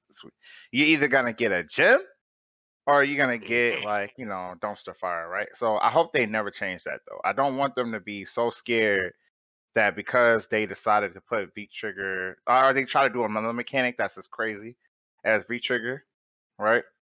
Because if you think about it, man, to me, the worst mechanic in fighting game history, I'm sure there's a bunch and I might be missing one, but X Factor is the most trash fighting game mechanic I've ever seen in my life. And Marvel vs. Capcom, X Factor is just straight. They didn't think that shit through and they didn't try. But fuck it. How many people are still playing though? People to this day are still playing Marvel vs. Capcom 3. It's one of the most beloved fighting games of all time, right? So, that's something that they experiment with. I know people hate V triggers and they think V trigger is trash. That's what turned a lot of people off. But I'm glad at least, especially I don't like V trigger, but especially at least they try to make a new thing, right? So I'm all for it, man. Whatever it's gonna be, it's gonna be. So look, I'm sorry. Go ahead. I was gonna say, as a small rebuttal, while you're correct, the X Factor was not the most well thought out of systems, right? It provides layers of depth, as does V Trigger, right? I think the difference though is that Marvel you come into that series understanding that it's going to be busted, right? Everything is broken. So if everything's broken, nothing's broken, other than Senko. She's bad. I was about to say, man, they definitely didn't think about Shinko at all, man. Because if you look at Shinko and Darkstalkers, and then you look at Shinko and Marvel Capcom 3, it's disgusting. That's my girl. No, absolutely. I 100% agree. But even now, right? Like I still actively watch and play Marvel, right? You see pretty much every character getting played. But the point I'm making is that if they're gonna do a system similar to V Trigger or similar to X Factor in Street Fighter 6, they either gotta make it busted and then make everything else busted so that everyone's like, oh, okay, it's just broken. Cool, good. If it's all broken, it doesn't matter. Or they gotta keep it a lot more like under wraps and subtle so that the game can feel a little slower if that's the direction they want to go. I feel that they should have they waited too. Dang, can I even say they waited too late? Because it's been what 6 years, and then it took them this long to make all of those changes and adjustments and stuff like that. I mean, for God's sake, they added V Shift. They added V Shift in year 5 or 6. Year 5. That's bad. That's a whole game changing mechanic to patch that in. That's something that should have been at launch. Like, bro, if they were gonna do V Shift, they could have just did that at launch, and things of that nature. Like, why would they wait so long to patch in a new game mechanic? And then you got to think about it as well. We're also due for another patch. The last big balance patch. Oh, it's got another patch coming in. Does it? Oh shit! Let that shit rock, man. Yeah, I think it's at a good spot right now. What's the problem? I think you see a bunch of different characters. I know Urian and I'm sure there's strong characters right there. Everybody gonna complain about, but I see no reason to patch the game again unless they just want to add something or add some more DLC. I don't know. I feel like they were experimenting because I think they're kind of experimenting for Street Fighter 6, right? You have Akira, the only character in the game that can do air combos, right? That has a launcher for a V skill. You got Luke that has his own unique little V trigger mechanic where he has infinite V trigger unless he uses it or gets hit. I feel like those later characters are characters they're starting to experiment with for characters in Street Fighter 6. Look at Dan. Look at Dan. Dan had those cancels. Has the what is that called? The beat system? No, that's not a beat system. It's a when you cancel when you You get talking about? Are infinite you talking about Skill- Gatling? No, reverse beat, reverse beat. Reverse no, beat? yeah, Reverse beat is when you can go from like heavy to light yeah, and yeah. like my bad. Go ahead, Retro. Yeah, You got it. It's a V skill Yeah, yeah. too. He can he can do a normal cancel into a taunt, cancel out of taunt into another normal. So you technically cancel into another normal to another normal. Yeah, look, Yeah, like yeah. there's cool. been like taunt cancels in other games like that too, or in other games similar to that, and that fits that character. I would love to see more stuff like that. And do you think that'll be what's gonna happen for 6? Like as far as character design, like every character will have like something specific just for them. That's kind of how I feel the direction is gonna go. Especially for season 5, because originally, if I'm not mistaken, we weren't even supposed to get a season 5. I think Seth was supposed to be the last character. Supposed to be the last character to be announced for the season, and then they were going to start working on Street Fighter 6. But COVID and the pandemic happened, and the development had to, be on hold for a while. And then boom, we got the season 5 characters. Because remember when they did I don't know if you guys remember, but when they did the announcements for season 5, they had not even created the models for the characters. They just had drawings in the trailer. So they didn't really expect to do a season 5. It was supposed to have ended at season 4, and I think Seth was supposed to be the last character for the game because they had all the bosses in the game, so Seth was the last one. And on top of that, when the season 5 characters came, and I noticed each one of them have something kind of unique, in particular as far as their gameplay aspect goes. You have, but I think I want to say it's not tied behind the V trigger system. I think they're trying to experiment for the characters on the future, like how Rose has the buff, she can buff and debuff herself and stuff like that. And then Gan with all those cancels, and you got Luke there with his own little system. Akira got the little air combos, and then there's Oro there with his what was his Tango Stone stuff like that, and he could kind of do like air, the double jumps and stuff like that, which is kind of unique to his character from 3. But I think some of those aspects, attributes are going to carry over to characters on 6. I think when 6 drops, I think there are going to be a few characters that have those type of gameplay gimmicks tied to them, and I don't think that there will be a V trigger system. Honestly, I don't think there's going to be V trigger for 6. I think they're There's going no to way go. there is. Yeah, they're Yeah, gonna, like I said, like Capcom likes to experiment, right? So they're gonna have some kind of different mechanic we haven't seen before. And and to talk about what you're saying, where like you want the character designs that they're doing. I mean, you can look no further. If you look at Guilty Gear, man, if you talk to anybody who plays Guilty Gear, just ask them about a character. Oh, I hate this character. Oh, I hate this character. Oh, I hate this character. And ironically enough, that's a good sign. To me, that's a good sign for like character design, because Guilty Gear, they all have their own mechanics, they all have and they all have their own goals, right? And nobody feels weak. That's like my biggest thing with like Street Fighter. Like when a character is weak in Street Fighter, you feel that shit heavy. And I want them to focus more on, well, first off, I'm not really worried about gameplay with Capcom. It's like, because gameplay wise, they're gonna make the game how they want to make the game. And if you want to play it, that's what you gotta do, right? I need them to come out with those 3 things that I said earlier. And it's the little stuff that keep fighting game players around. Like when they did a lot of good stuff too. Like nobody even talks about how their replay system is the best replay system in any fighting game, hands down. That's true. And nobody talks about how they put all the frame data in the game.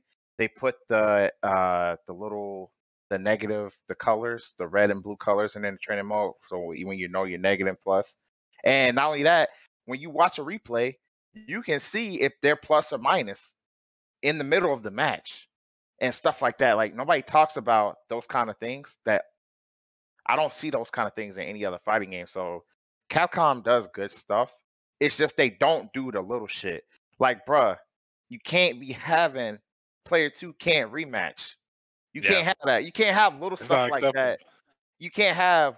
They tried to do rollback netcode. They tried to be ahead of the game and do rollback netcode, but it was trash, right? Yep. But they tried. So Capcom, people are real hard on Capcom, but they try different things, and I just don't want them to fall into the we need to please everybody kind of thing. Because like Ace was saying earlier, that's why we have Street Fighter 5 the way it is. Like people complain about jabs in Street Fighter 4, and then they made jabs very specific in 5. Or people complain about Ultra in Street Fighter 4, and then they did what they did. And close and far normals, they took close and far normals out the game. So now you only have one. But at the end of the day, the game is gonna be what the players make it, right? What's the term? Emergent gameplay or whatever. They're gonna make the game they're gonna figure out what's the most effective thing, and they're gonna like take it there, right? Like Heavy was talking about with Marvel 3. We both know X Factor is busted, right? But you have to make it so the players make certain things, or the players develop the game. And that's what I hated that they did with Street Fighter 5. It's very specific. Like you can only play, like for example, I play Balrog. You used to be able to play Balrog used to be a very turtle heavy character, right? They removed that aspect at the start when they first came out. They removed that aspect of Balrog when he first came out. Now everybody just running around with turn punch, killing people, and rushing down and mashing on stand heavy kick because it's +3 and it beats everything. You see what I'm saying? But late at the end, that's why I think Street Fighter 5 is in a really good spot right now. Now you look at Balrog, this version, they playing lame as fuck. You know what I'm saying? They're just like, okay, I got this V skill that makes my dash straight plus, and then they can go in, but you can do different stuff with the 2 versions of V skills and the 2 versions of V trigger.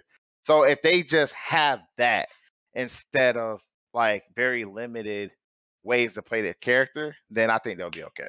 Yeah, I would agree, right? Like the issue with the beginning of Street Fighter 5 and the versus now is the freedom of expression to like play the character in a way that fits how you want to play the game, right? And a lot of that, it's not necessarily the changes they've made to the characters, but more so the changes they've made to the overall game.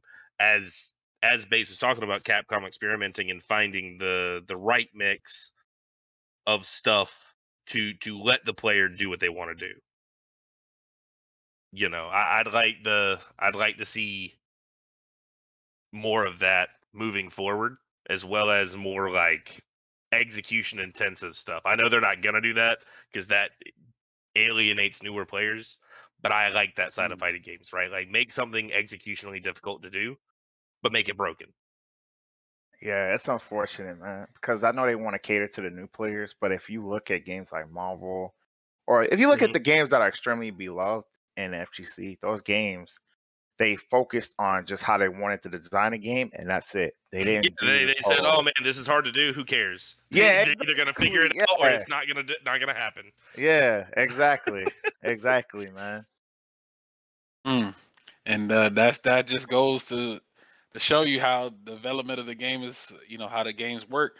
And as far as like Strive, I know a lot of some people weren't even, I guess some of the Guilty Gear heads, they weren't feeling Strive. They weren't feeling Strive.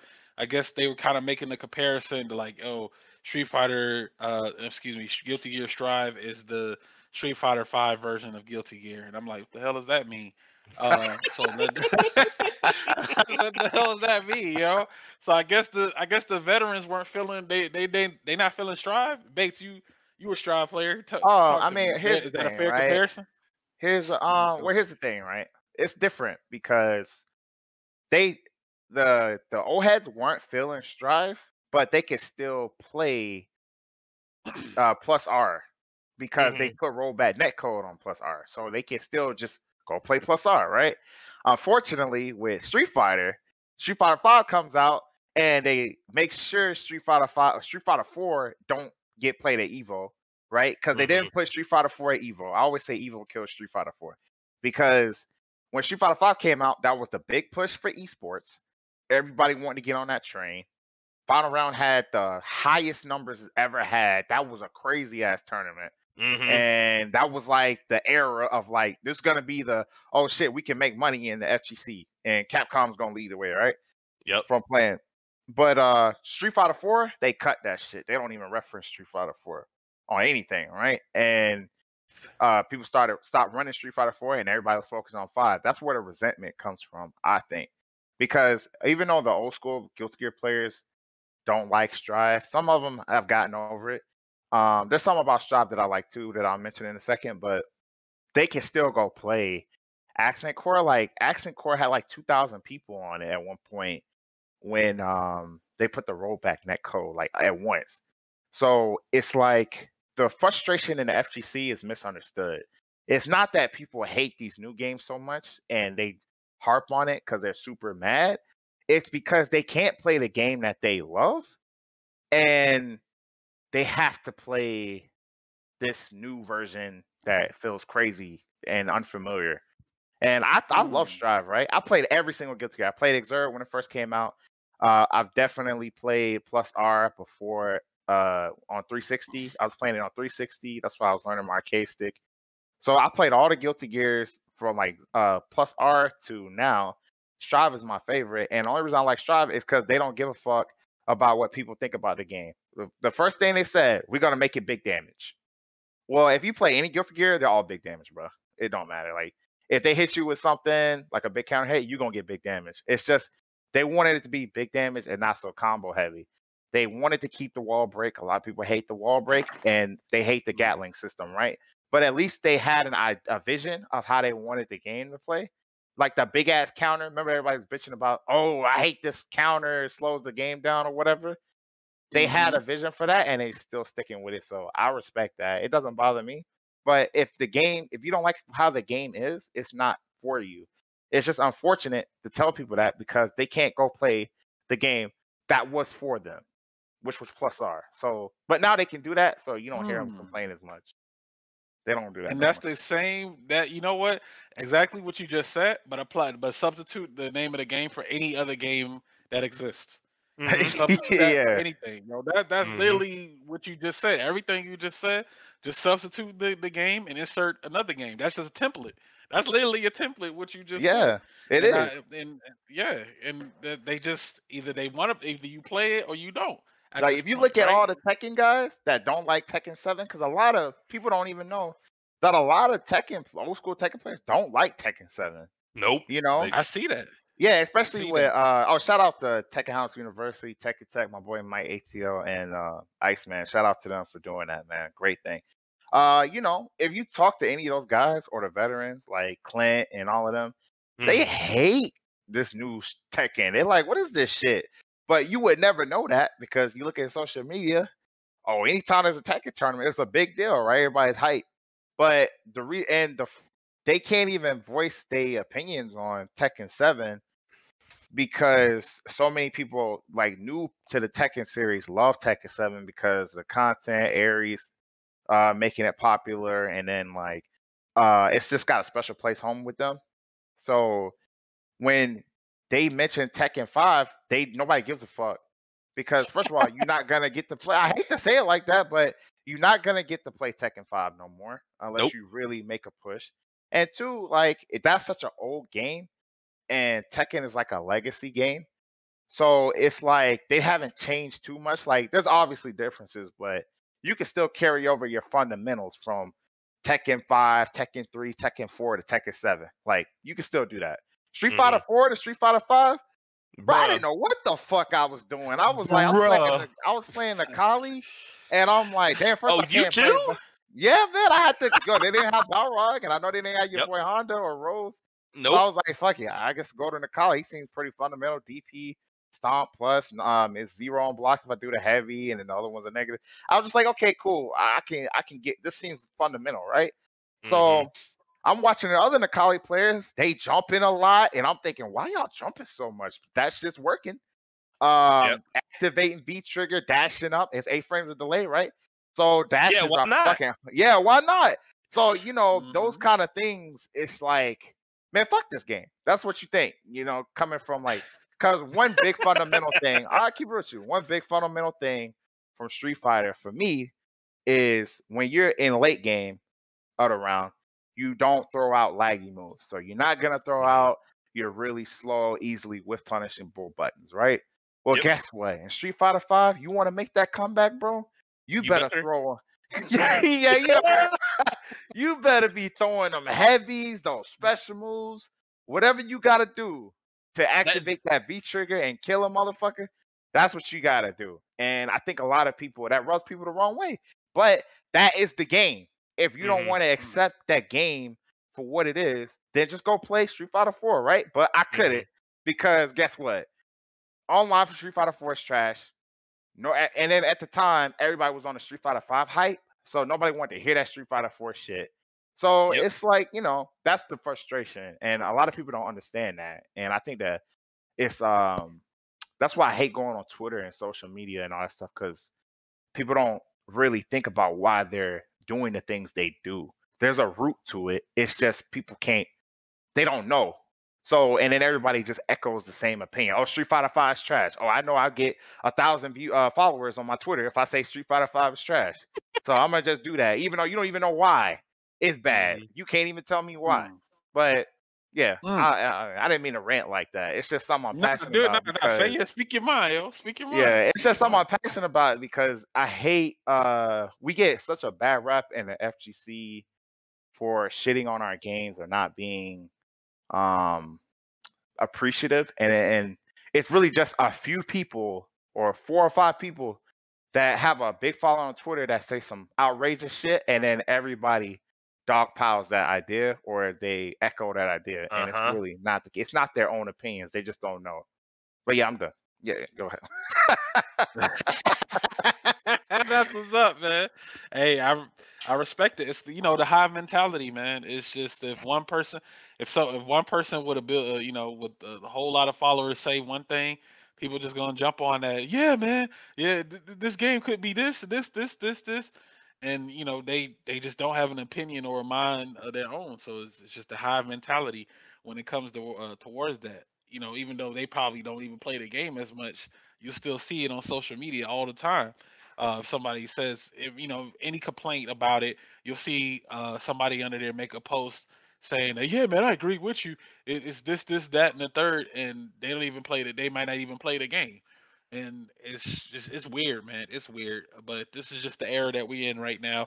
I guess the quote unquote esports era, because there are a lot of companies, might try to dip their hands into the FGC now, versus back then. And it's just a newer era that we either got to adjust to, or we just walk away. But that kind of segues into the next question, man. And I'll start off here with you, with Heavyweight. What do you think the current Street Fighter 4 community scene here in Georgia? And I'm not just talking about Augusta. I'm talking about the entire state of Georgia. Everything. You said Street Fighter 4 or Street Fighter 5? Or just Street Fighter Street in Fighter general? 5. Street Fighter 5. Look, there's a lot of younger players, right? There's a lot of players that I remember coming into the scene like near the end of Street Fighter 4's life cycle that are really like making pretty big waves now. That are good players, or players that didn't really play Street Fighter 4 but were part of the scene and really took Street Fighter 5 seriously. We have a lot of talent here, and I haven't seen. There's probably a bunch of players like in Atlanta and in other places that I don't even have the privilege of having seen because I haven't been traveling like Bates or UAce or even our SirRetro have. Life happens, but I've seen those people making names for themselves, those people going out and beating people's ass. And it's good. I love seeing stuff like that. I feel like Georgia can compete with, and I've felt this way since I started playing. Georgia can compete with any region, any area, and even if we lose, man, you go and remember the game because you won't be able to hear, because we will have talked shit the entire time. The high intensity volume was definitely real. Was definitely real. Then when we had special guests, we had people from out of state coming through. Heading out to Gwinnett Brawl and like other tournaments and stuff like that. Even when they came from out of town, you would just hear, because you wanted our best, our best to do well against these out of state, Mm-hmm. and we used to call them invaders. We used to always remember. I used to Yup. always remember that phrase, invaders. Oh, we got such and such player coming in from out of state. They'll be there this Saturday, and then that will get everybody talking. Yeah, Oh, this hell person's gonna be yeah. there. Oh my God, yo, I Yeah. gotta get some games in with them. This, that, and the third, and then our best would go out there and try to compete against this person and send, get his ass out the bracket early. Yeah, I Like, remember when I get him out beat. I there. remember Boy. when Nice One. I remember when Nice One came. It was Nice One, Greg, Magnegro, and somebody else. I want to say it was Jack and Montrix. They came up to GB, and I beat Nice One, and I put them in losers, and everybody was like super hype. It was like, oh, and I didn't know why. I was just playing, right? Because I didn't even know who Nice One was at the time, right? So when I beat him, I shook his hand and everything, and then Joe was like, "Good shit, get that motherfucker out of here, get these invaders out of here." And I was like, "What the hell?" Invaders, like, what? Yeah, I was like, "He's cool That sounds dude, like man. Why Joel you too. so mad?" Yeah, he's And there's passionate about no, it, man. and there's nothing malicious about it. It's just kind of, we repping the set, and then afterwards, everybody's real cool. We play sets. We see each other at especially like when we see each other at Final Round or CEO. Mhm. Everybody's cool with each other. I'm cool with the Florida players, the Carolina, like you saying earlier. I know a lot of the Carolina players. I love those guys, man. And Yeah. Tennessee players, like we all cool Southeast, But like, let's say we had a major at Frosty or somewhere, a combo breaker. I'm rooting for the East Coast guy against the West Coast guy every Oh, time. absolutely, Not even close. absolutely. Hey, we got to be tribal in here. You feel me?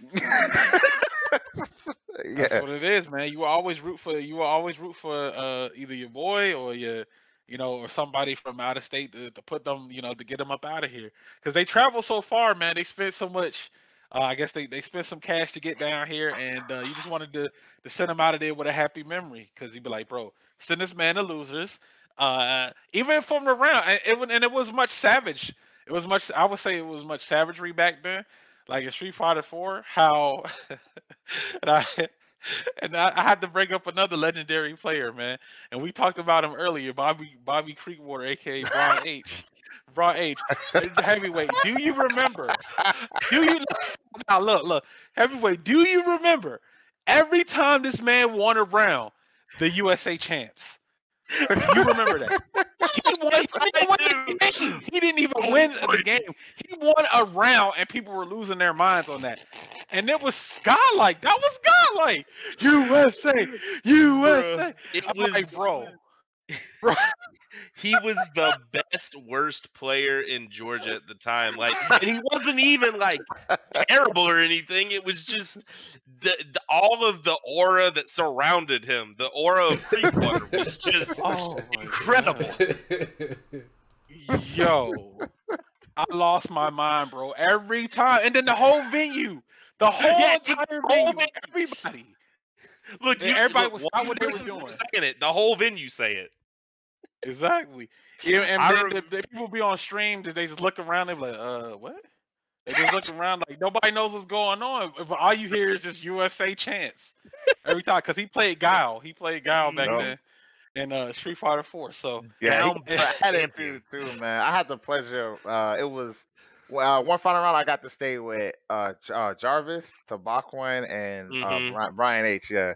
And he got some attitude, man. He definitely got a little. Bro, he would not take shit from anybody. Yeah, so I could see what y'all saying, man. Just spending that weekend with him and talking to him, yeah, he got some hair on his chest, if you know what I mean. He had to. Dealing with fucking Big Boy and all of them, constantly making fun of him.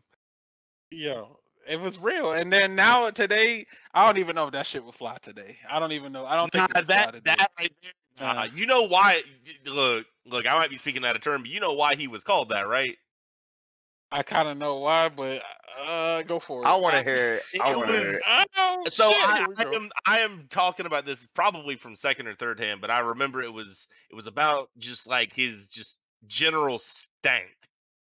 And they just there was a rivalry. He who was it? It was him and somebody from the East Point crew.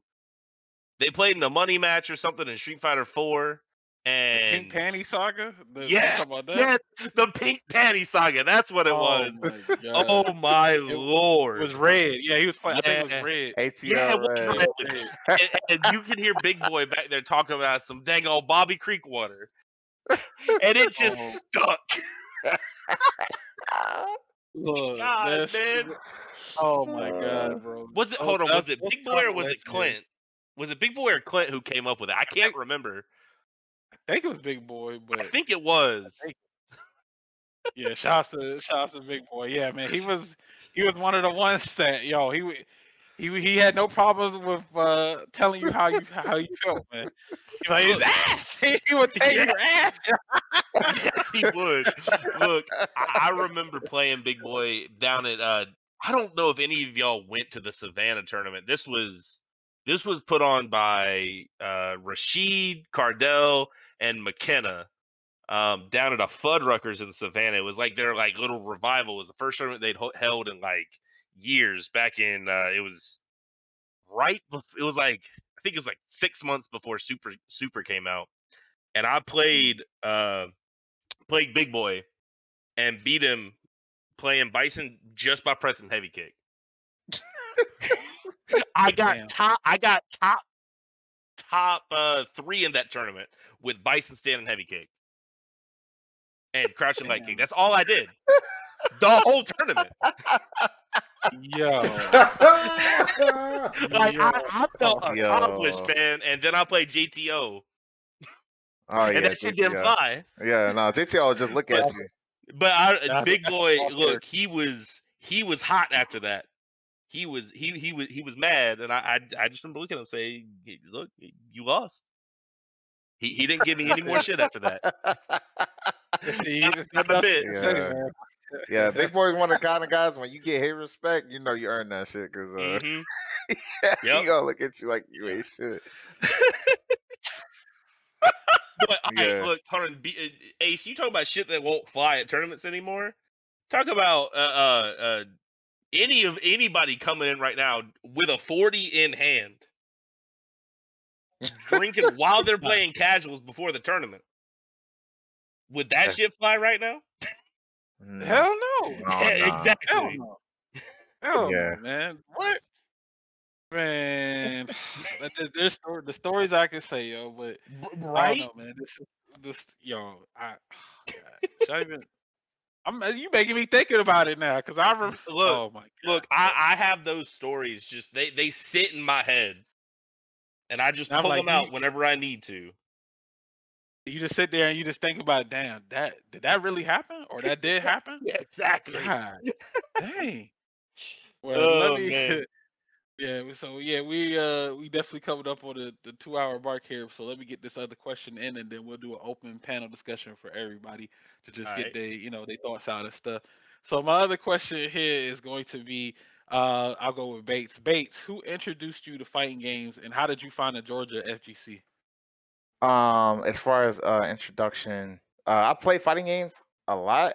I used to play Madden competitively. So like in high school, I would play Madden, and I used to compete in Madden. And then, funny enough, I got bored of Madden because it really just became people abusing glitches, and nobody really cared about football. I'm a big football guy, but nobody really cared about how to play football. So I got upset. So I quit playing Madden.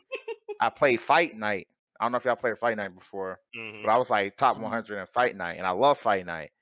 And that game started dying. So I went to GameStop and I was like, man, I'm gonna just play single player games, right? So I bought. They had like they had a buy 2 get 1 free, right? So I went ahead and I got like Fable and Oblivion, and I need to get another game. And I was like, oh, they got a new Street Fighter, right? By the way, like I told you, I didn't start playing fighting games like 2012, right? So this is after like Arcade Edition. I think Arcade Edition was out.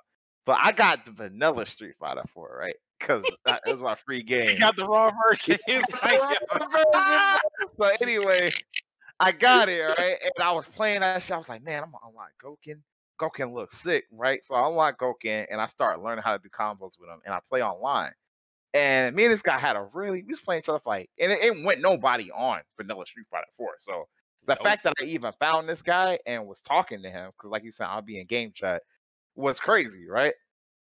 So he goes, "Hey man, why are you playing this shit still?"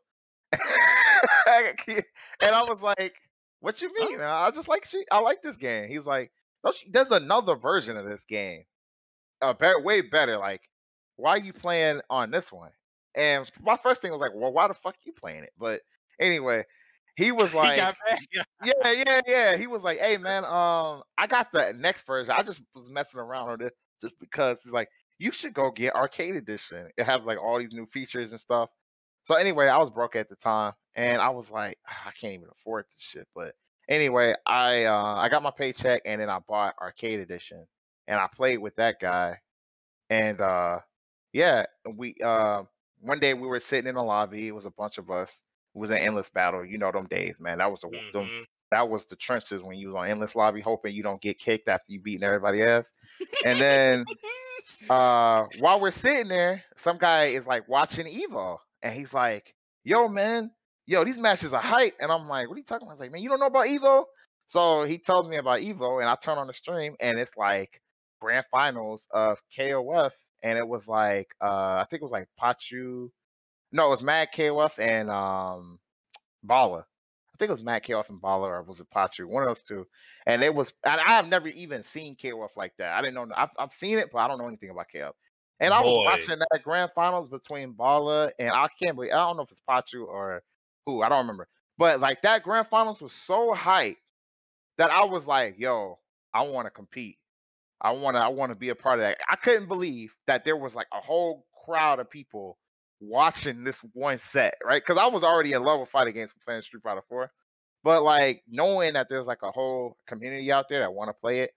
So after that, after watching Grand Finals, I started looking up offline scenes, and I just searched on Google like tournament or whatever, and I saw the Battle and Brew tournament, and then that was when I went, and then I didn't join a Facebook group till later, but just talking to players, they're like, "Hey man, we think you're good," and they invite me over, and that's how I got involved. All right. That's what's up. All right. Heavyweight, same question for you. Who introduced you to fighting games, or how did you find the Georgia FGC? So the person who introduced me to fighting games would probably be, it was a cousin of mine's boyfriend. Let me play Mortal Kombat 1 on his like original Sega or whatever. It was whatever Sega system that was on. And I was like one years old maybe, right? And then from there, going to the arcades as much as I could, playing games like Killer Instinct and like Marvel Superheroes versus Capcom and just a whole bunch of shit like that. I just like constantly played, right? And I got competitive in the Halo 2 days and went and competed in shooters for a long time at the tournament center. Got to college, and some of the guys I had gone to school with were like, "Hey man, hey, I see you're getting into Street Fighter. We're about to start hosting a tournament. You should come out." Went to that first Augusta Super, and kind of got my fix from there, right? And just kept getting more and more involved in the scene. So I guess I could credit Drew probably the most with getting me into the scene. Drew stuff. Drew be please, if you will. That man Drew. That man Drew, one of the legends. Justin Druber. Because they say he looked like Bieber or Justin Bieber. Bro, look, like, does anybody remember? This is probably before your time, but did anybody remember that Michael Jackson ass glove he had when he was playing Honda? Michael Jackson. He had a glove on while he was playing. So look, you remember Honda hands doing like tap input button or tap input moves in Street Fighter 4 was a 5-button press, right? Well, normally, right, like if you get the rhythm down, you can do it with just like button taps, right? It's pretty easy to do. The rhythm's easy. But there was a time where like what Drew would do was, instead of doing the tap, he would slide his finger across the buttons. And if you're doing that in tournament and right, especially if you're playing Honda, Drew would do a lot of 100 hands. That was literally the basis of his offense. So he would just slide his fingers. Well, he'd always be, getting the top, getting the winners finals, grand finals, whatever. And by the time he got up there, his finger was hurting, and it would get calloused and bloody and shit. But at the end of the game, by the end of the tournaments, so he's like, all right, cool. I'm gonna just wear a glove. But he didn't want to have a glove on his whole hand. Nah, he just wanted it on 2 fingers. So he cut the fingers off of a glove, off of this like silky ass glove, and wore it while he was playing. And yeah, that was just like a whole thing for like a year, where we made fun of him relentlessly for doing it. He had to have those Yeah, inputs, bro. exactly. He had to have the hands, yo. All right, that's what's up, man. Yo, we got a lot of history, man. A lot of things a lot of information was given out, during this podcast, and I definitely do appreciate both of you gentlemen's time for making the time here. I know it's the Super Bowl here, and I know we coming up on the halftime show, so I got the game on in the background, so I'm multitasking right now. But definitely do appreciate y'all so much for coming through. But now this is the portion of the podcast where we just do an open panel, man. Just like whatever you want to talk about. If it's Street Fighter, FGC, Georgia, over Georgia FGC, just speak your piece and just tell the world how you feel. All right. Should I go? I guess I'll go ahead. Go I ahead. don't know. Yeah. I guess something I always wanted to speak on, and something that I don't think is talked about enough, is like the new players in the Georgia FGC. First off, I'm always extremely happy to see like new players in the Georgia FGC. Just not even just a Georgia FGC, just in general, because like the thing about fighting games is we're such a niche group of people, and you see people from all different walks of life in fighting games, right? So that's what makes it fun and unique. That's why I love it so much. Like if you look at any esports game and you look at fighting games versus all of them, it's the diversity in fighting games is so much more abundant than any other esport game. Is crazy. It's not even close, right? So I just want to say like we definitely need to make sure that like all the new players that are showing up to these events, even the ones the ones that go 0-2 or they don't have nobody to talk to, make sure you like approach them, or like if you play them, like let's talk to them, let them know they appreciate it. And I feel like because of online and COVID and all that stuff, I feel like we're losing that sense of community as far as outside the game, right? Because when you play in the game, you leave it at the game, right?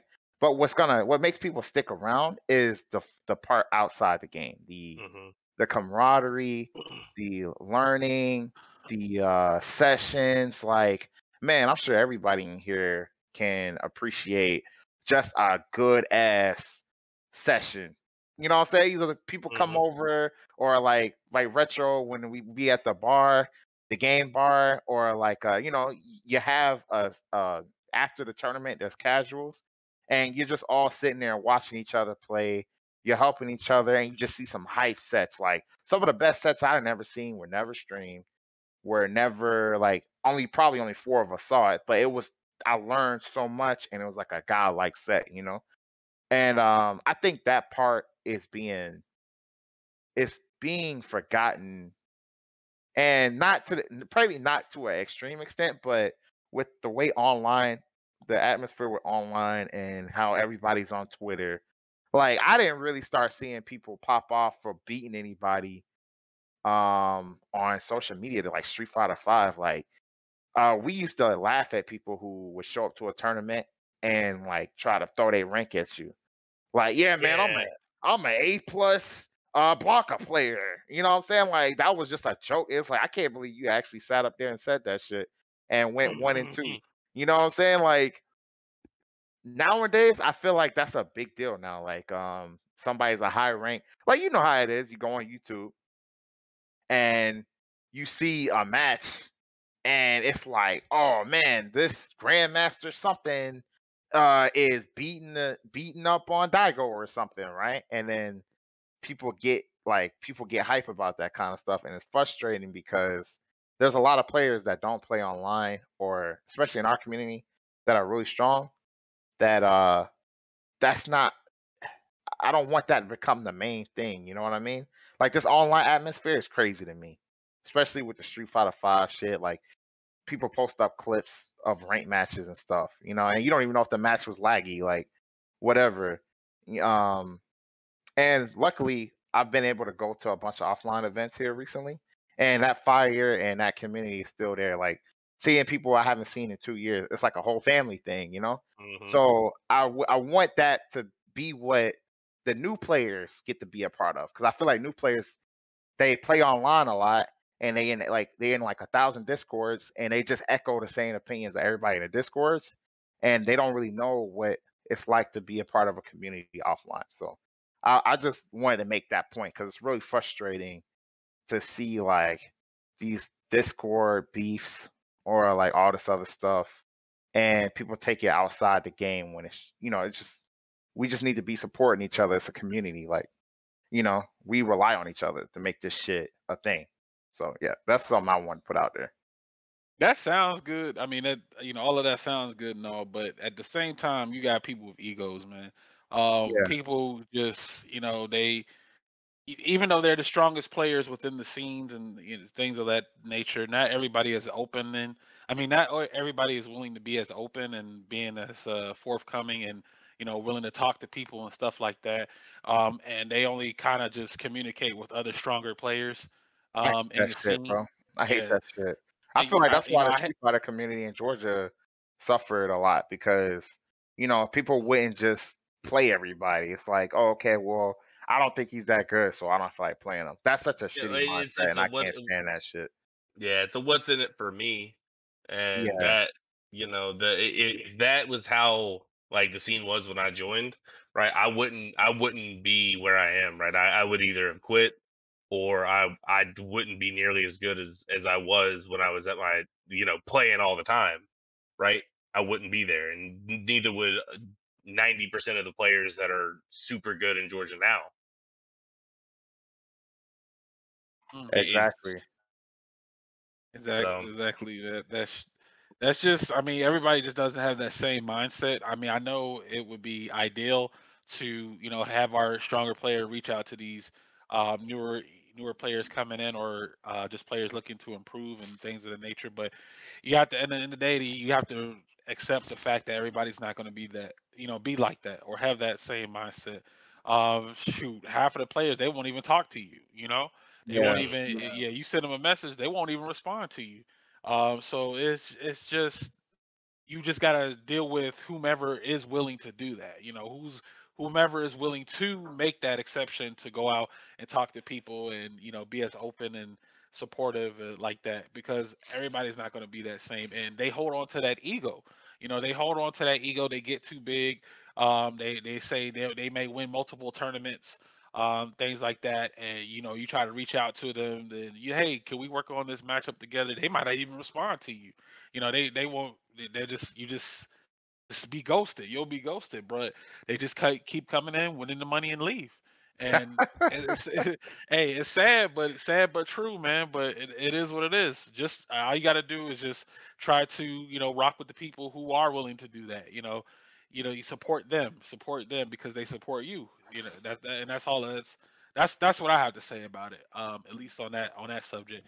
Well, same thing to you, for you, heavyweight. Any open thoughts you got as far I as mean, look, the I scene? I'm really excited to see kind of as we touched on earlier. There's a lot of things changing, a lot of things happening within the fighting game community as a whole. Right, COVID is getting more manageable. We're getting to the point where we can more reliably um, gather and get these long sets, get these the talking back and forth happening again, right? Because that's really what we've missed as a fighting game community and as Georgia, right? You know, I can remember making trips to Athens, making trips to Savannah, making trips to Atlanta, just for casual, right? Coming up, spending like 10, 15, 20 hours playing nothing but Street Fighter or nothing but a game, like going out to eat with friends and then having there be just a whole lot of fun to be had together. Because that's like Bates said, that's what keeps you in the community. You know, I don't know what we're gonna be like in the next year. I don't know what it's gonna be like when Street Fighter 6 comes out, but I'd like to see more just people playing fighting games together. Yeah, I like that too. Yeah. That sounds good, man. That sounds good. You wouldn't think all of this has this much red tape and politics and stuff behind it, but unfortunately, it is a part of the FGC community meta. Those things do exist, so Hmm. that does factor into the growth of the community too, as well. I mean, if everybody's on one page, on one accord, then it's going to work well. But if everyone is divided, it's not going to work. Just won't Hmm. work, man. If people, they just doing their own thing and just come through to the tournament, play their match, win their money, and then leave. That's on them, man. We can't change how somebody feels or how somebody acts, and we could try to talk to them about it, but at the end of the day, you just got to deal with people who are willing to roll with you. Yeah, And I'm not saying everybody got to be super community guy. I'm not saying that. I would just like to. I just want people to appreciate each other more. Is really what Yeah. I'm saying. It's like you don't have to be nice. Like if you play fighting games, you You got gotta be an asshole to play a yeah, fighting you game. gotta like, especially if you're good. Like everybody knows, if you're a top player, you had to be selfish. You know, you can't be playing bad players. All you got to play good players, right? But what I am saying is, for the longevity of Georgia fighting games and our community, those kind of things matter, and even just a little bit of effort. Like that's how I met Marco. That's how I met everybody in DATAFGC. Is I was just playing, doing what I like, and we had a conversation, and then now here we are, right? So I just don't want people to think. I don't want people to forget like those things matter, and it's much appreciated. And same thing from the TL side. If you are at a tournament, don't be afraid to. First of all, don't be afraid to talk to your TL and say, "Hey, man, you ever thought about running this game?" Or "Hey, I like this," or for sure tell me what you like about the tournament. I want to hear it. But I also love it when people go, "Hey, I didn't like this," or "Can we do this better?" or "This was a problem," so I can know what to do better next time, and it shows that you care, right? And it shout outs to all the people that volunteer. I know Ace. I remember like one of the first things remember about Ace is like he was at final round, sweating his ass off, running like 18 different brackets for especially in the middle of man, that Street Fighter 4 tournament. Street bro, Fighter 5 with the first Street Fighter 5 oh count. my Like, god. stuff like that, I don't ever want that Mm, to go unappreciated, because that's the kind of stuff that really holds our community together, and mm. is really the effort that goes in this stuff. Um, we need that. And for the newer players, the reason I even mention newer players, because uh they need to see that stuff so they can Mhm. feel a part of it. Because I'm sure some of them don't even feel a part of it. Like they don't even feel like they have anything to say. But you have a lot to say, my friend, if you're a part of this community. So I just want to make sure Yeah. that's known. Hey, and speaking of final round, Ace, you remember the paper brackets?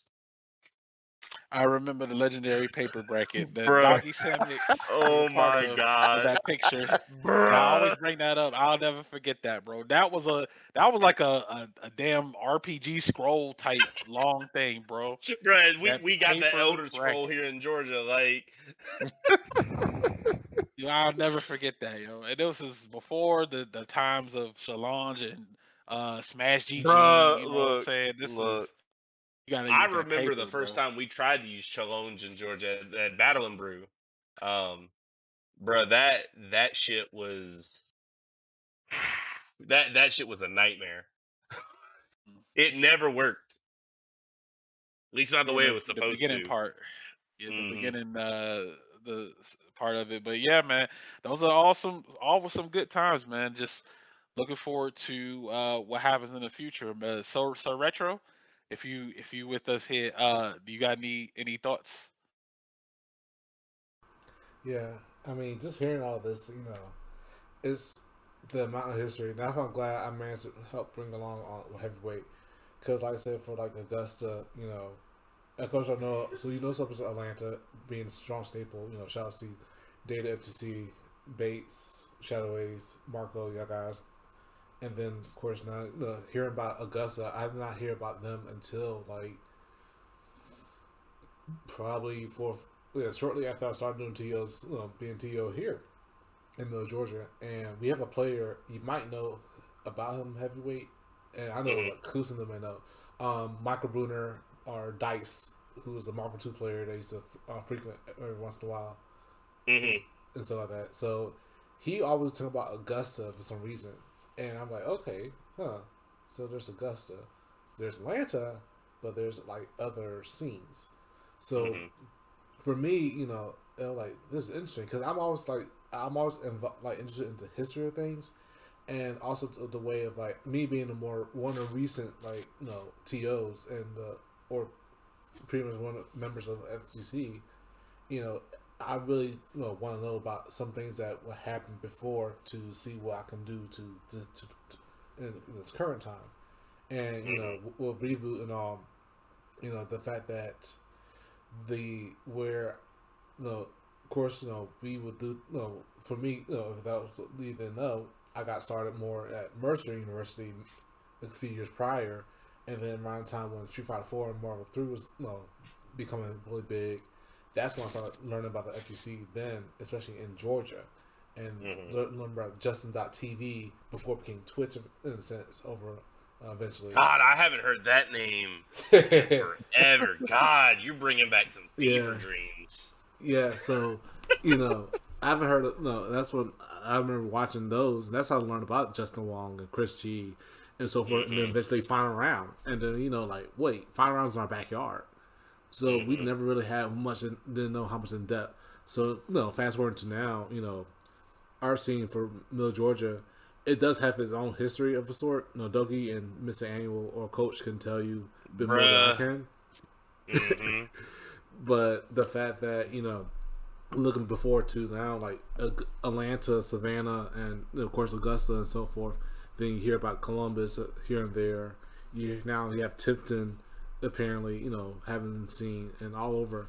It's really crazy for me to just like imagine how much we happened. Because when we heard about Augusta like making a guard break, I'm like, huh? I'll hear stories about Augusta. I would never know where like they come from. I hear like there's Atlanta. I would hear about Augusta a bit on the side, and then let you know like we're going to a guard break. Shout out to y'all guys. Like the tournaments I managed to go to, the experience was like these are legendary players. Alongside with Atlanta, that pave the way for and pioneers for the community. And yeah, it's changed so much partially because of the situation with the Street Fighter 5, the legacy of that for how it's changed gameplay wise and everything, mechanics, whatever, before Street Fighter 4. But I every time I talk to the most recent one when I talked to Kus about Marvel 2 and the trash talk he was doing, like you don't see something like that anymore because he was being loud and trash talking the whole time, money side betting in the Marvel 3 matches and everything, and it was like we just got for our community we just got a bit of that because we did money match, we did do a little bit of trash talk, we did that rivalry, let's travel to other tournaments to make our names known, all that stuff, just before unfortunately the pandemic hit, but we managed to at least get that type of experience because now we won't be going to this new age of online era, esports era, to where you may not have the new generation of TOs and players who may not get that much social interaction anymore. So for me to like be involved and be part of it, I'm hoping that I can keep record of these type of histories and stories, but hopefully pass on and keep that tradition in a sense going, but bringing helping certain that bad habits die and learning better habits for the new community or new generation to take over. So that way, when we get to the point where we have Street Fighter 7 or Tekken 8 or 9, whatever, or King of Fighters 18, or whatever, since you still have that foundation of the grassroots, that foundation of the culture of what makes a community, like family, the fellowship. So yeah, I'll just cut quiet because I have listened to all the y'all guys talk. It was amazing. Look, I swear, if I go to a tournament in the next year and I don't hear somebody walk in screaming, "Anybody want a money match?" I'm gonna be upset. I'm gonna ask for my venue fee back. Fair enough. Bro, and they better take literally any challenger in any game because that's what Atlanta used to do. Yeah. Oh, and of course they walk in. Anybody want a money match? What game? You choose. I'm gonna beat your ass in any of it. Yeah, we gotta chase this. You might as well just say pork chop. Exactly. You have to taste pork chop. Something's wrong. Huh? Yeah. I know y'all like the super savage would be like, let's say I lose in tournament immediately after that, like, or you lose to somebody. Hey man, hey, you want a money match, bro? I don't like how that went, man. Like, hey, you want to yeah. Damn, the setup is real. Yeah, the setup is real, right? I done seen that happen so many times. I remember it was. I don't remember who it was. We were in a South Carolina tournament. One of the Augusta players sandbagged in tournament just so he could make money off of the money match.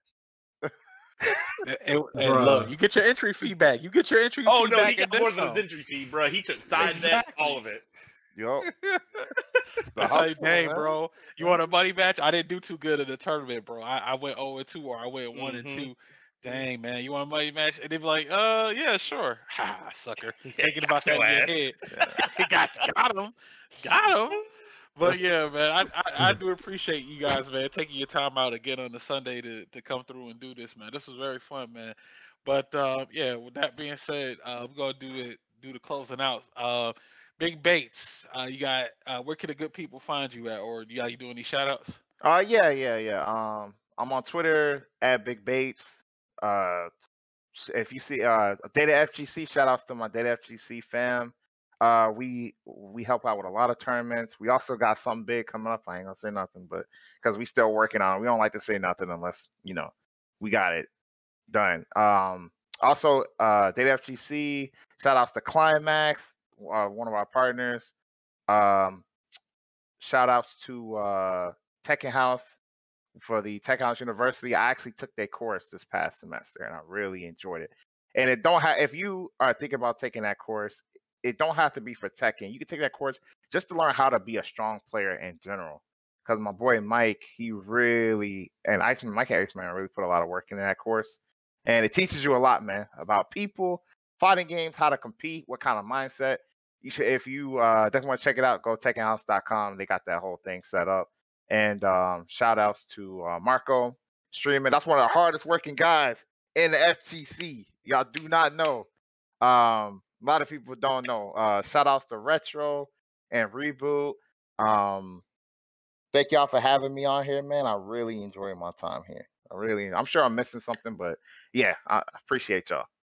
Appreciate y'all, boys. What's up, man? Oh yeah, and it was nice meeting Heavyweight. I ain't never really I've heard about you, but I've never really got to have a conversation with you. Yeah, and I'm gonna definitely try to get out the guard break. So I had a good time. Look, I appreciate it. You came into the scene right as I was kind of getting out of it because real life happens, kids and things like that.